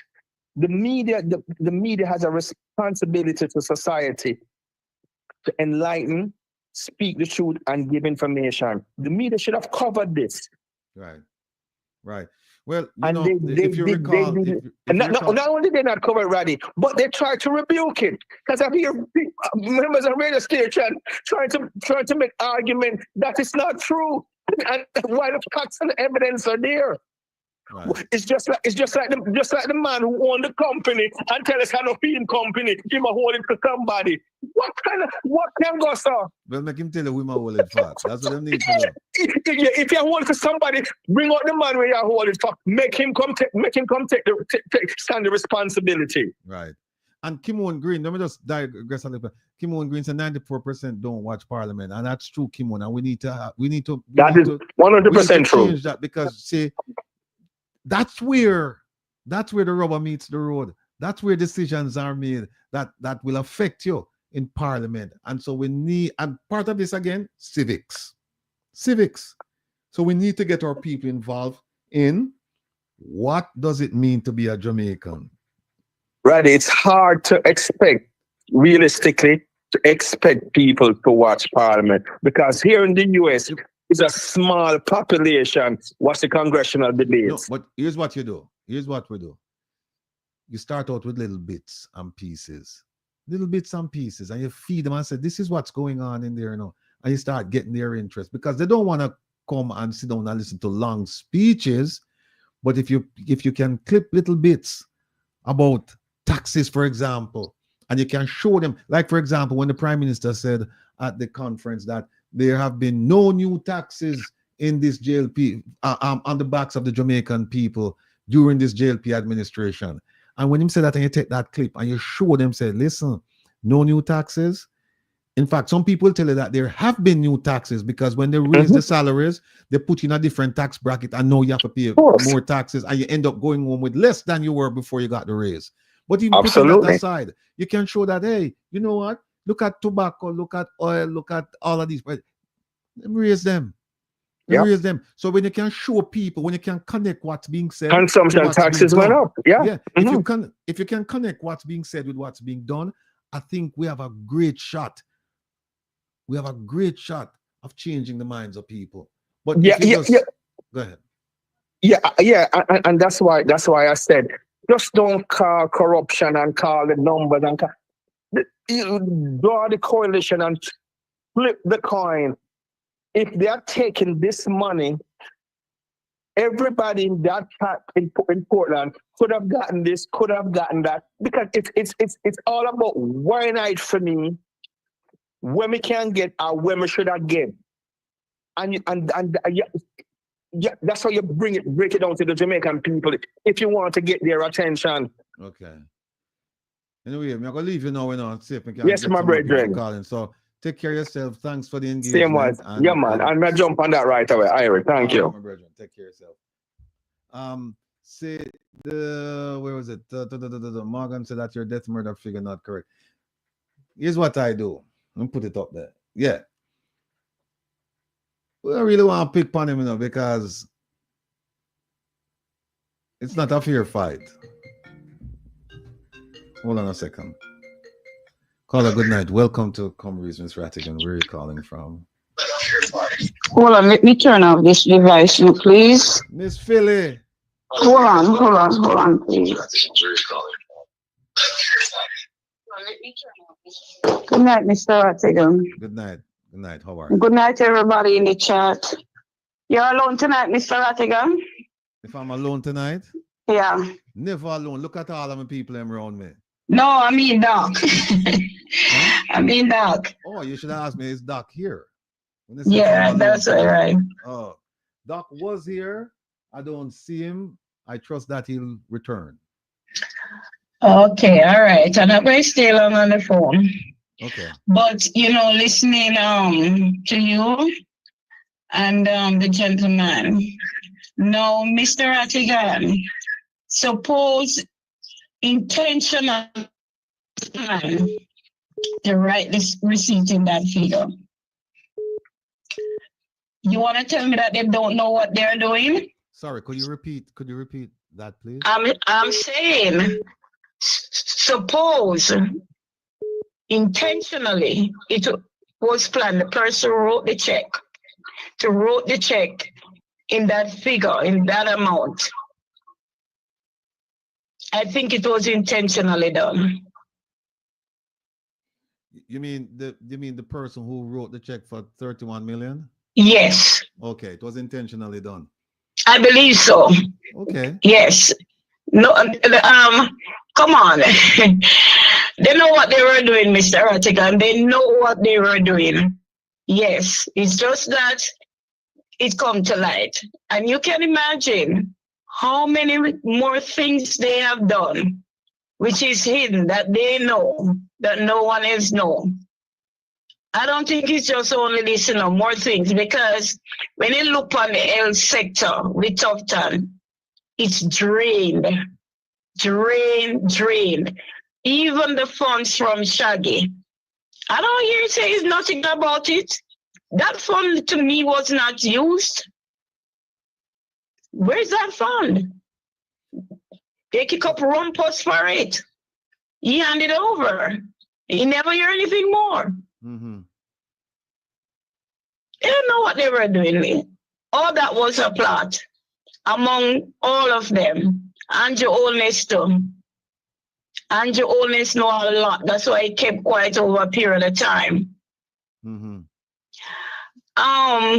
You see, the other shadow ministers on the PNP side, if they should do some investigation as well, like what Dr. Dawson have done, bet you my bottom dollar, Mr. Rattigan, they will come to the same conclusion like Dr. Dawes of illicit things that they have been doing.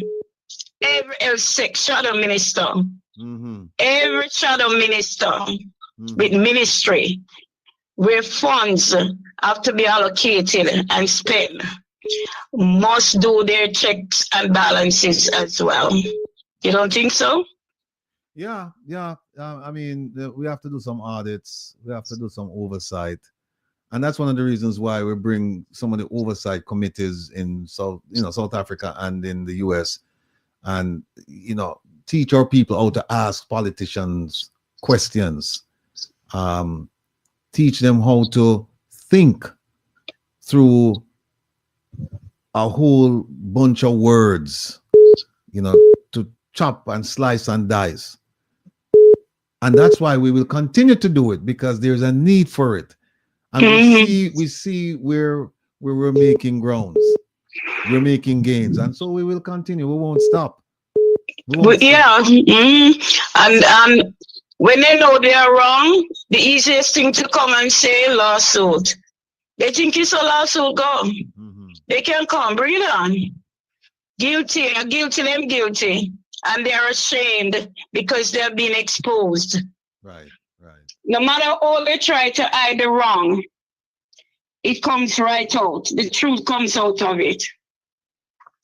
What a lot of money, taxpayers' money, have been robbed, thief, pilfered, taken. No, sir.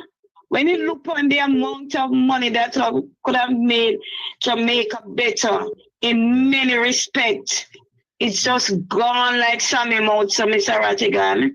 Well, you are. You're absolutely correct. And you are, Miss Philip. I'm going to get something else from somebody else's mouth. I hope you don't mind, all right? But now I really run your way, but you'll take some more calls, all right? Okay, all right. Have a good night. Take care of yourself and be well. Stay sweet, all right? Okay, I will. All right. Call a good night. Welcome to Comrades, Miss Rattigan. Where are you calling from? Yeah. This is Miss P, man. Good night. Miss P, big up yourself. Why you look like your father, Miss P, from Miss Philadelphia? Anytime Miss Philadelphia call me, notice that you are called to, Me I called earlier, but me didn't get you. Oh, so you beat her to the punch. I should beat you to the punch. Okay, all right. Then I get you on WhatsApp. Me don't know what happened. All right, talk to me, Miss P. What go on in your life? Yeah. Good night. What go on? What do me? What? Why am I there? But me I come blaze some fire tonight. Yeah. Blaze a fire? Guess what? Me I see an article where a man, a white complexion man, I'm not being racist, but he's connected to the tourist something and that. I said the Airbnb them. I run them out of business. Now, I want to know if that man ancestors did come upon ship. That's my problem. Because everybody come here and I live off of Jamaica. And I want we the native Jamaica to have nothing. And anything we do, then try to bomb blast it and hold it down. Sir, anywhere you come from, I give you advice. Pack up your bag and list. When I was a child, or a young lady growing, when tourists come here, tourists say all over on the road. We don't want no inclusive. Those are the things cause some help to create much crime because idle hands have nothing to do. The jelly man, the cane man, the drops man, the people who used to make them little art and craft, they used to look out for when tourists come to make them the dollar. The roast yam and saltfish man, the pudding man, and woman out there, and we are selling really good things. And we are chat part and we are tell them history and we are take picture and all that of something. Those are the days that we want to go back to. Right? And the next thing, Ratty, with this drill, I am not a doctor, but I am not a liar, but I become so knowledgeable learning from you guys. The drill is only the part of what to come. There are lots of more things to our outcome. Not one, not two. Because Almighty God of creation, you can buy a second-hand drill. Or even a brand new drill for your money and come make so much money off of it. Right? And you're so wicked, you take high. You see the people are suffer, are sleep and flow in the hospital. Not even toilet paper. Tourists come here, or a visitor and want a napkin, lose a baby. And the nurse hospital said, this is Jamaica, we don't provide that. Right? And I want to say to Clip Use and Draws David, you are accomplice. If that's the correct word, I stand correctly. To all of the nastiness were happening in the country. Dr. Daz come out and him speak and him show evidence. And before you fish right, take what Dr. Daz say and take what Mr. Williams say, and then you run an investigation and make the chips lie where it falls. You come out, Draws there because you may have chop. And you ridicule the doctor. Dr. Daz is an asset to this country. You are nothing. You are going down like a piece of trash against the wind. Uno becomes politic. Uno more green than the blackers them. Uno poor Jamaican people. Whatever is happening to the Jamaican people, you of a nationwide are complete to it. Uno must stop saying one newsman after a blogger for the JLP party. Uno sing for uno supper. But war behind to uno. War behind to uno. And Edmund Bartlett, I was watching the debate with the most honorable Dr. Peter Phillips. And when Dr. Peter Phillips talked about the things that were happening back then, I look at your facial expression and see that you are a happy man. You shake your head because you know it was true. And you give me that sense to know that you know what's happening. So my question to you, Mr. Edmund Bartlett, you in the government and the JLP party for so long, you are a stalwart. You know, just come. Why do you and the rest of elderly in the party allow Andrew only we just come returning and returning an income pool? What is it that the Prime Minister have about UNO? UNO? Why UNO can't be man enough to stand up to him and tell him, sir, what you are doing is wrong. You know, go out to no broke ground so till you no too much the earthquake. I don't know so no have no money. You don't know about the nepotism, the cronism. You know what happened. I don't be suffering the nation and asking the people to go back and vote for you. Fly Green, you in 2016 you give a speech about the politician and we have thief money and it will never happen. And Dan caring government. I want you to play back that tape and looking at yourself and see if it happen now. Eh? Why are you not so wicked? Karin say marriage with your name. Me in there chat about this a man be to man. We can do that. And you turn pan Silvera but you know, talking about George Davis. And when it is so bad that Babs have to tell you, so, do not turn it in a political football. If you speak on an agenda that affects the nation, you speak on it, but you don't specifically on one side. Because PNP and Labour, we are all human beings. And of different background, different anger, and things you do happen. So when the things happen, yes, it's what you do to amend it. You are the government. Why you didn't tell Mr. Chuck say if you release the sex offender, that offender registry, so that people can know who is a pedophile and to better protect their children from among them. The time you take for a call out Silvera. Yes, if Silvera do it, if he do it, because everyone is presumed innocent until proved guilty. So in that jail of doing time. Judge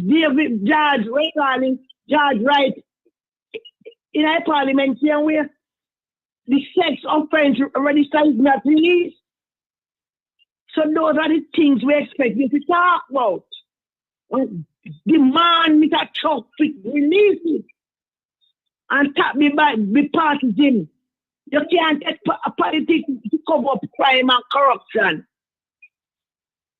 Right? Mr. Andrew Wellings, when you win 2016, when you take 18,000 and phone people, the man tell you, say 18,000 like you can buy food, you can buy zinc, you can buy cement. You remember that time, right? All PMP vote for you.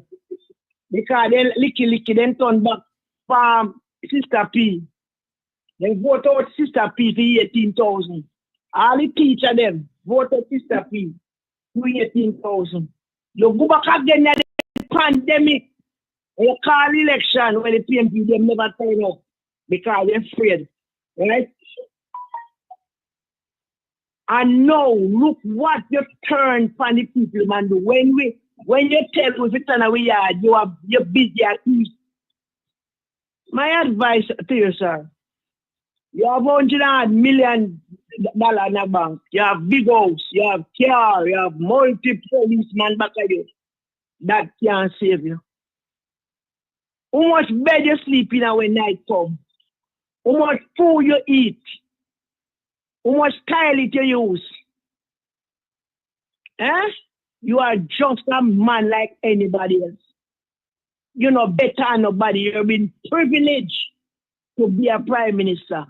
But at this time, sir, the best thing you do for yourself is to step down. Every time you come on the TV, every time you come on the radio, every time the Jamaican people hear your voice, they get angry. You lie. You have this Silicon Valley, you have this STEM school, you have reach and super reach, and all along the reach can start. Okay? And all of what you do, and you're gonna make people tap, borrow light, and you're gonna bring light, come away people cheaper. That all of them they can manifest. You say we are gonna sleep with window open. That can manifest. You say you're gonna make every man pay have them castle. You take bulldozer people's house. Upon the land we are not for you now, your mom now, your father them. Right? You no can tell we say we have to have car cheap to put in a car. We can't pick the guy at school. In I last year now you can tell me, say, tell them, man, them say they meet I judge. No. Which fool people? Just this few we attach to you, I go vote to you. 15,000, 16,000 can't buy food. So crime are going to turn up, people are going to thief, brother. JPS bill raised, brother. Food raised, brother. Put on your common sense and take off your stylist now. Get down to the people. Them. Michael Manley say a good leader is the one who stay with the people like a shepherd and feel the pain of the people. But you do not do that. You cry. You use our back or a leather. And when you reach at the top, you kick down the leather. But I can tell you, say, most of the Jamaican people, they cannot find the things that they want, but I know them sleep comfortable. But you not sleeping comfortable. So that to show you, say, money not going to save you. Money will not save you. The cry of the poor and the destitute, the cry of the hard-working people, the blood of the innocent people that you know killing. Police, when you use the police, them are kill off the innocent people. And it's all on your shoulder. And you police officers, who know born rich, who know hungry and poor, and the parents have to suffer to make you come through. Not for you bright like morning stars.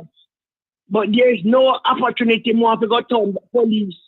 Why you not let yourself to be used by a few people to turn on our own communities with men and women that want to grow up with, want to go to school with, and now because of a little power, you don't have a gun, you just turn from people.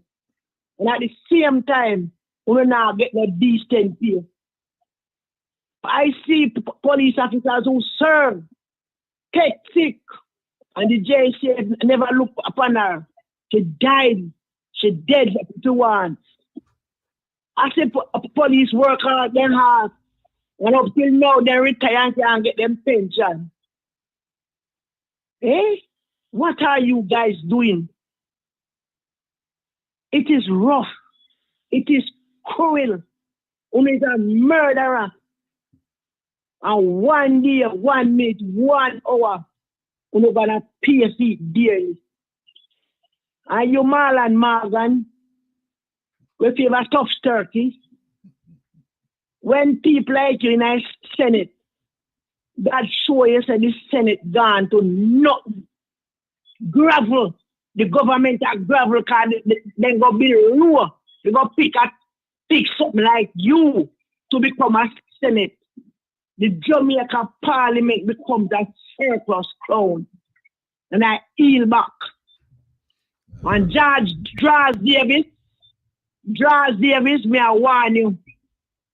Few months from now, the Jamaica Labour Party will be retired. What will you do? Because the Jamaican people are getting to know. Because we sell we out to our belly full. And I yield back.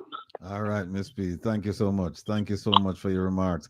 Folks, listen, this is your time. This is your platform. And just like Miss Philadelphia and Miss P and the brethren from out of Florida, soapbox time. You get on it and you let your feelings, let your thoughts be heard. Say what upon your chest. Just get it off, you know. That's one way to relieve stress. It's also one way to communicate to the people and in an effort to open up eyes and open up minds. Because a lot of things that you've heard tonight from all three callers, some people didn't know. But as Biggie say, you didn't know, but you know now. So Miss P mentioned Marlon Morgan. I don't know when we do this morning. I'm a listener, you know. I'm a listener. I don't know. I'm getting my occupied space in my head for free. Because him won't leave me alone. Him depend me.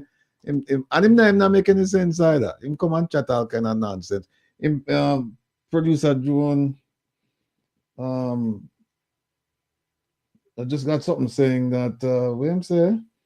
That might give wrong information about the government categorized death in Jamaica. Look, I've invited him to come on this program since December of last year, and he hasn't seen it fit to come. First, he gave the impression that he was coming, and then the man cursed me out and tell me some antagonist and me I bring down Now try to bring down the Androllness-led government. And then now I'm hearing that I'm hearing through various sources that he's inviting me to call into his program. No, man. No. You have to show respect to your elders. Marlon. You have to show respect to your elders. I'm your elder. And when I tell you to come, you don't turn around and tell me that me must come. I don't say it work.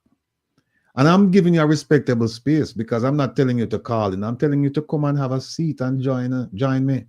And let's have a discussion so that the people can understand and pick sense out of nonsense. Because you already say you edit the manifesto, and I know when we go inside this, I finish, you know. Because you don't even know half of the things that were inside there. And if you tell me you know half of the things that were inside there, I'm going to ask you then how we have so much mistakes inside there. As an editor, how we have so much mistakes. And then when we start asking about the promises that were made back in 2016, and if you don't want to take attribution for 2016, we can give it to you for 2020. I finish, you finish. So if you have guts, if you have gravitas, if you have courage, if you're determined, and if at the clothes where you wear, I feel your clothes, come around here. I extended the offer to you from way back in December. And last week, I invited you about 3 or 4 times. Don't be afraid. I don't bite. Come around here and sit in front of me and let's have a discussion so that people can listen. Because the reason why some people say this platform is a PNP platform is because they don't see any JLP representatives. And why is it that they don't see any JLP representatives? Not because I don't invite JLP representatives to come, but because they refuse to come. I've invited Minister Kamina Johnson-Smith. I've invited Minister Babsy Grange. I've invited the Prime Minister's wife. I've invited the Prime Minister. I've invited Minister Horace Chang. Who else have I invited a spokesperson, Robert Nesta Morgan. Who else? I'm sure there are lots of people more. Oh, I've invited the only person, to his credit, who came, President of the Senate, Tom Tavares Finson, came twice. And we made plans for him to come a 3rd time, and he didn't show up. And he used to call me, and I don't know what happened. Him just stopped calling me. And when I send him messages, no, he doesn't respond. I'm hearing through the grapevine why. I won't say the reasons why. But I've invited all of you, and you don't come. And then you don't come and you say, oh, it's a PNP platform. That's not fair. That's not just. In fact, that's unkind to me. Come, Editor, Senator Morgan. Please, we're inviting you to come around here because you're the spokesperson for the government. You shouldn't be running. And you're running like a little mongrel dog with the tail between his legs. Come around here. And let's have a discussion so that people can pick sense out of nonsense. People can determine truth from fact. I mean, truth from fiction. Come around here. And let's have a discussion. And I haven't given up on you, you know. I think your ego will get you over here one day. Not common sense. Your ego will get you one day. And you come around here. Now, regarding the idea of I'm providing bad information about the murder rate, come around here and let's have a discussion. Because you're out there spouting these lies about the murder rate has gone down, and I will show you that the murder rate has not gone down. Remember when I asked you about the question about the death investigation, shook you up, didn't it? Shook you up to your core. And if you had stayed around long enough and give me the chance, if we didn't have so many people, and Shaka to manage everybody that was there. But if I had more time, I would ask you about the other 8 categories, and I'm sure you wouldn't have an answer. You wouldn't have an answer. I ask you about the desalination plants. You don't answer that question. You start talking about water initiatives in Westmoreland and Hanover and St. Mary and all of that. And I ask you one simple question. Give us a status report on Moses Lake, the desalination plant, Moses Lake. But you see, you can't run them joke there with me, you know. You can't come around here and deflect and distract. Won't work with me. Won't work with me. Me too experienced for you, man. Remember, say me are your elder, you know. I'm your elder by years. When me forget, you know, I'm more than where you learn. When me forget to this point here, I'm more than where you have up in your head space. So don't stay far and fling stone. Come and face me. Come and face me and let's talk. And if you're not up to it, then remember what I've said to you, know, all along. I said, if you cannot make the appearance to discuss the issues, then please select someone who can stand in your stead. Said that to you several times. So make you know, I know just, it's nothing personal. This is more about substance than personality. So it's not, you don't have to come. Just send somebody come around here and we have a discussion, because people want to know. People want to know. And when you get up there and you labba and talk all of them fancy words, and sometimes you act like a malaprop. I hope you know what the word means. And that's why we tell you, say, you can't come around here and do them things around this corner here. And you know that. You know that. So that's why you stay from far and fling stone. But for now, we'll just make you go and fling a stone. Because we realize, as my brethren Tiga would have said, it would appear as if you have no relevance to the society. Because people laugh at you. They look at you as a lightweight. No substance. Just a bag of words with no meaning. In fact, this Saturday, I'm going to play a tape. And I'm going to play a tape about how politicians try to deflect.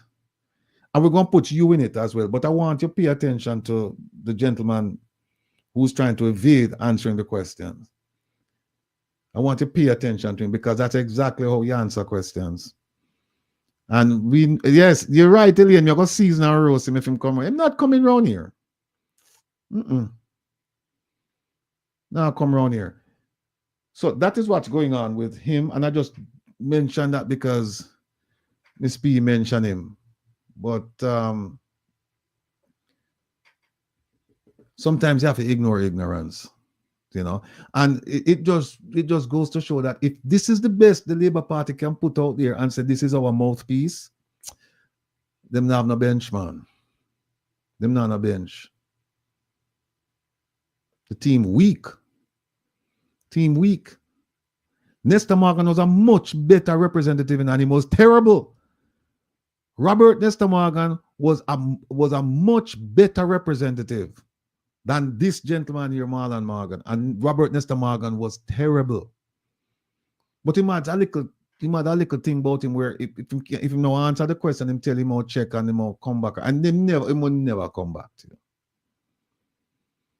But remember this, Mr. Marlon Morgan, senator editor.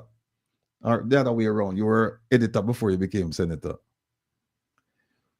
When we see your types around here, or wherever we meet them, if we don't know the answer to the questions, we're not asking nothing. We just stay there as a listening post and listen for the next time. And you know that. If you come around here, every single question when me I go ask you, me know the answer. And me just wait for your lie. Just wait. When you come the next time, you know, can you say you make your baba and weave and people see what you're doing, you know? And you end up even criticizing the government. Can we give you a question where you think that it was a question where you could have just, you know, you have freedom to say whatever you want. So you don't even realize what you do. You criticize your own government. That is what you call experience, my boy. That is experience. So, people, the line open, 667-369-8569. 667-369-8569. Now call in, otherwise we'll call it a day. DPP and NEPA. I guess OT want me to talk about the DPP and the NEPA. Oh, this Saturday we were supposed to have a former DPP from the Republic of South Africa. He sent me, a dear friend of mine, he sent me a message today. He won't be able to make it this Saturday, but he gave me a date. And we have a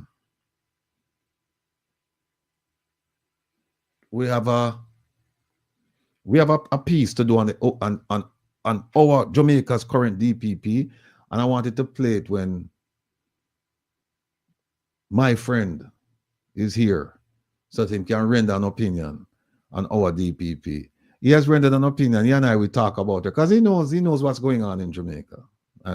But I want you to hear from him, and I want you to be able to ask him questions too. So he won't be able to make it until the middle of next month. So stay tuned for that. OT, I see where you said that Morgan speech. What's that speech about? Oh, the speech where him said that where everybody OT, I'm talk about him. Him no worthy of it, But he made a speech. I haven't heard it, but I heard that he said it earlier this week. He said it on Monday, and I think he said it today again. That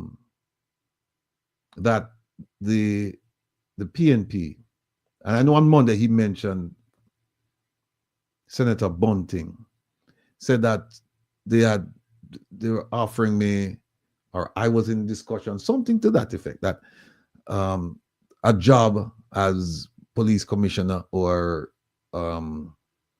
consul general or ambassador. Him not have nothing better to talk about. You see how I'm shallow? Him supposed to defend when the degradation, the massacre, the poverty, the homelessness, the frustration, the depression, all of the things when the government are causing in Jamaica. Him supposed to defend that. Instead him turn for me. Now man, so I have to sue them. Sue them. I know, man. Sometimes, you have to keep your powder dry, my brother. You have to keep your powder dry. But the man done for me. And every day him have a comment to make, and him still won't come around here. And I'm inviting him, please come around here, sir. Please come around here, and you will know which God you have served. Come around here.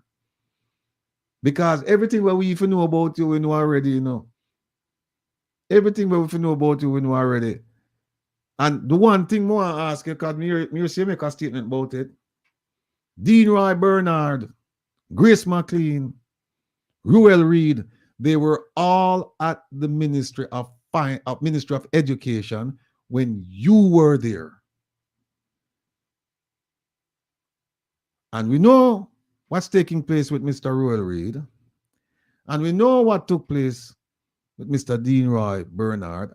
And we know what took place with Mrs. Grace McLean. You were there. Now, I'm not accusing you of anything except to say if I were a police commissioner, I would have a laser focus on you and the rest of them. And because I have concurrent jurisdiction, I wouldn't wait for integrity commission or anybody else. I would be focused on all of you. And if the evidence pointed in your direction, your blood bitter. Because I'm going to come after you and I'm going to go after the rest of them. And if you go to prison, you're gone. So you have it nice and easy now. Because you have a police commissioner who afraid I'm shadow. He's not going to do nothing without talking to his bosses. And I think right now I'm in a little bit of hot water because when Minister Chan got up at post-cap briefings, I think today's Wednesday? Yeah, last week, I believe. And he said that, yes, it was illegal for them to tell people that they have to give the police, that they have to, citizens have to give them the password so that they can go into their phone. He said it was illegal. But he said, but with scamming and things like that, police basically have to do them thing. And the police commissioner went up there and said, no, man, every bit of that illegal. Every bit of that is illegal, unconstitutional. So they must take him to the woodshop now and give him a good talking to. So So much for that. Marlon Morgan said he's the sheriff in town. He's a sheriff. Go listen to Bob Marley's song when you make that statement then.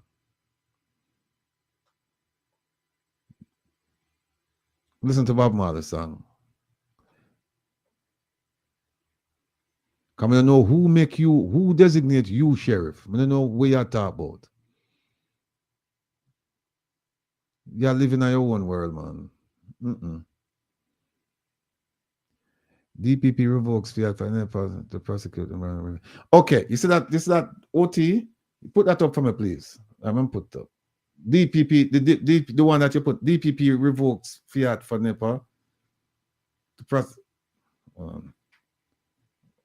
OT gone left me. Okay. See this? The reason for that is because of what the NEPA attorney did when they settled the matter with the juice company that polluted the Rio Cobre. So I guess this is a step in the right direction. So the DPP now is taking over those cases with limited resources, but apparently she thinks that it's better than having NEPA handle the matter because they failed to protect the people living along the banks or using the Rio Cobre. So that's that. But we don't forget about she. We don't forget about her at all. All right, let me see what else is here.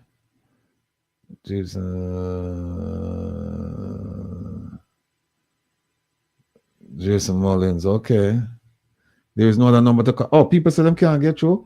667-369-8569. Phone not work, man. Call me.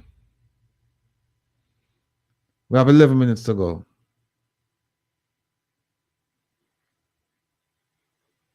Can she open a confidential settlement? I don't know. The judge just ruled that there's nothing wrong with this, with the way the NEPA attorney conducted. I'm not sure if it's a male or female. But the conduct of the NEPA attorney, the judge said nothing's wrong with that. So I don't know.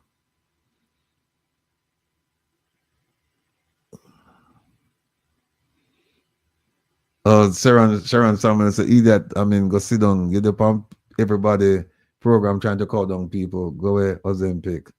Yeah.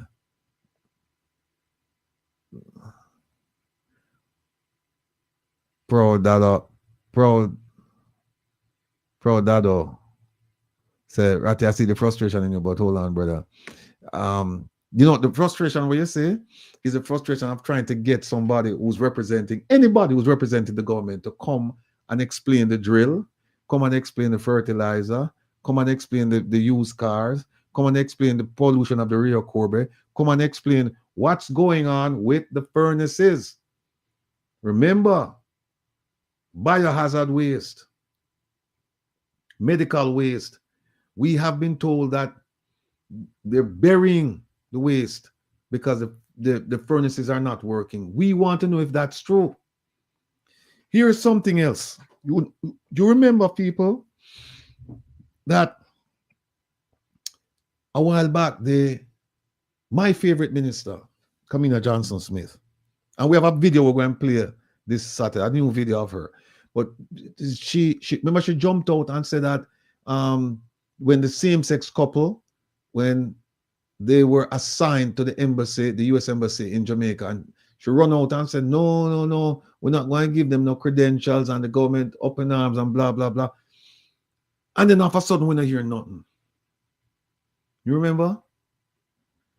So, Minister Kamina Johnson-Smith, if you're listening or if you come below them and listen, I hope them can convey the message to you that I sent an ATI, and it's coming up on time now for you to provide a response. So I'm going to check it tonight. And if the response is overdue, then I will be going to the tribunal. If it's not overdue, I'll wait. But we need to find out from you, because what happened with that situation? Did you cave in and the couple came, or did you stood your ground and the U.S. government said, okay, fine, we won't send them to Jamaica? We want to know.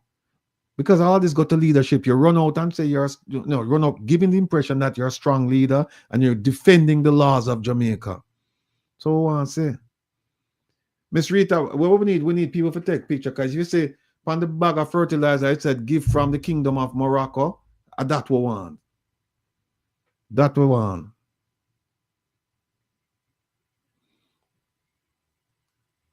Reggae Girl said, look out for a proper promise lawsuit in the morning as daylight. I don't know who they must sue. You have any idea, Reggae Girl, you want to tell us? Breaking news?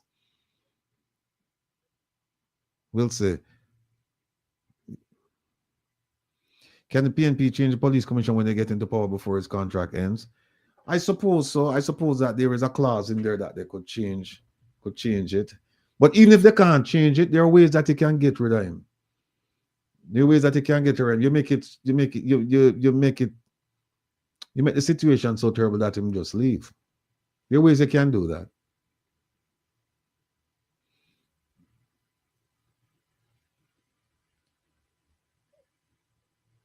Oh, Rita. Okay. We'll tell my sister-in-law to do it because I'm in Florida. Okay. All right. So my people, we have 6 minutes. I'm going to turn off the phone now because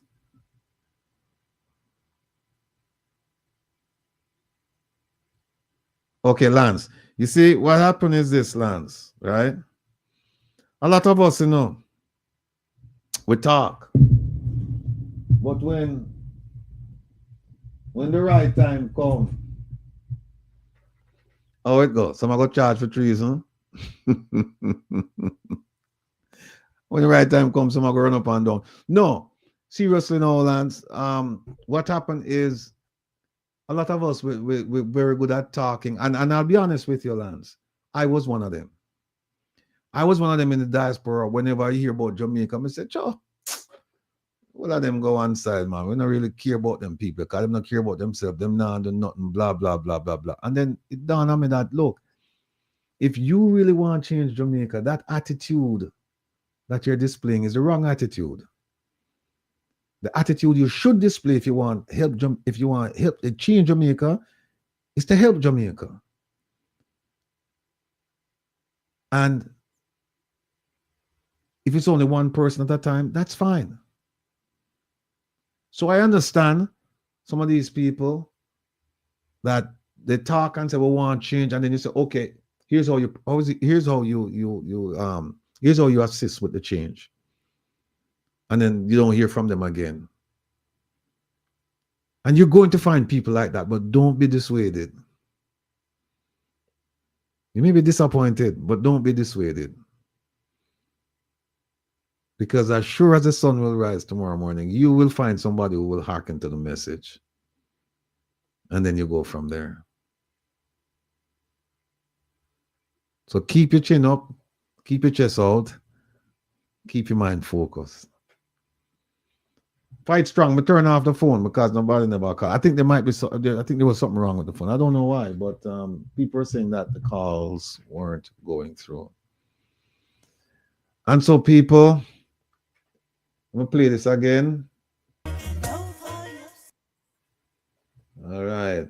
See it, yeah? The One Jamaica Legal Defense Foundation and its global supporters cordially invite Jamaicans abroad and abroad to its inaugural reconnection on June 21st, 2025 at the Ranny Williams Entertainment Center in Kingston, Jamaica. Bring your entire family for a day of food, fun, entertainment, and information. Get an understanding of the Constitution and the skills necessary to exercise your rights and your civic responsibilities as Jamaican citizens. You can't afford to miss this inaugural reconnection rally, June 21st in Kingston. Tune in for further information and updates to Reason with Rattigan on YouTube and reggaeglobalradio.com, Saturdays at 3 p.m. New York time and at 2 p.m. in Jamaica. See for yourself.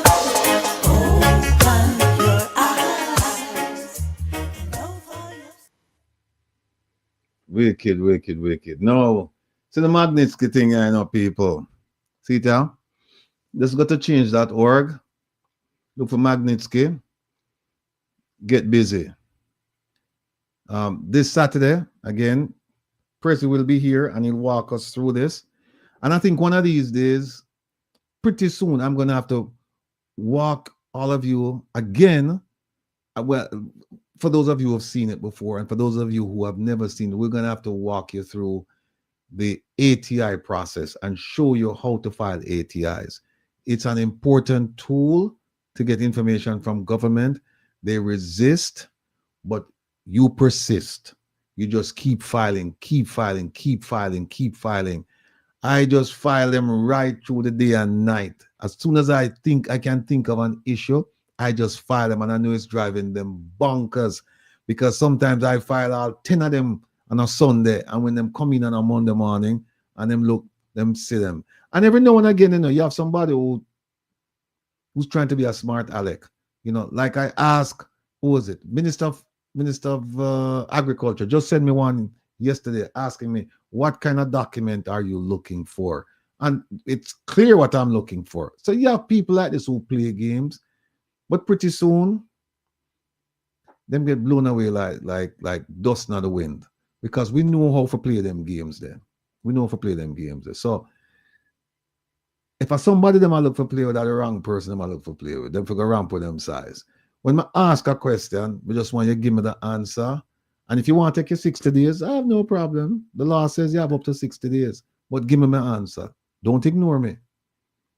Don't ignore me. Because there are ways that I can get back at you.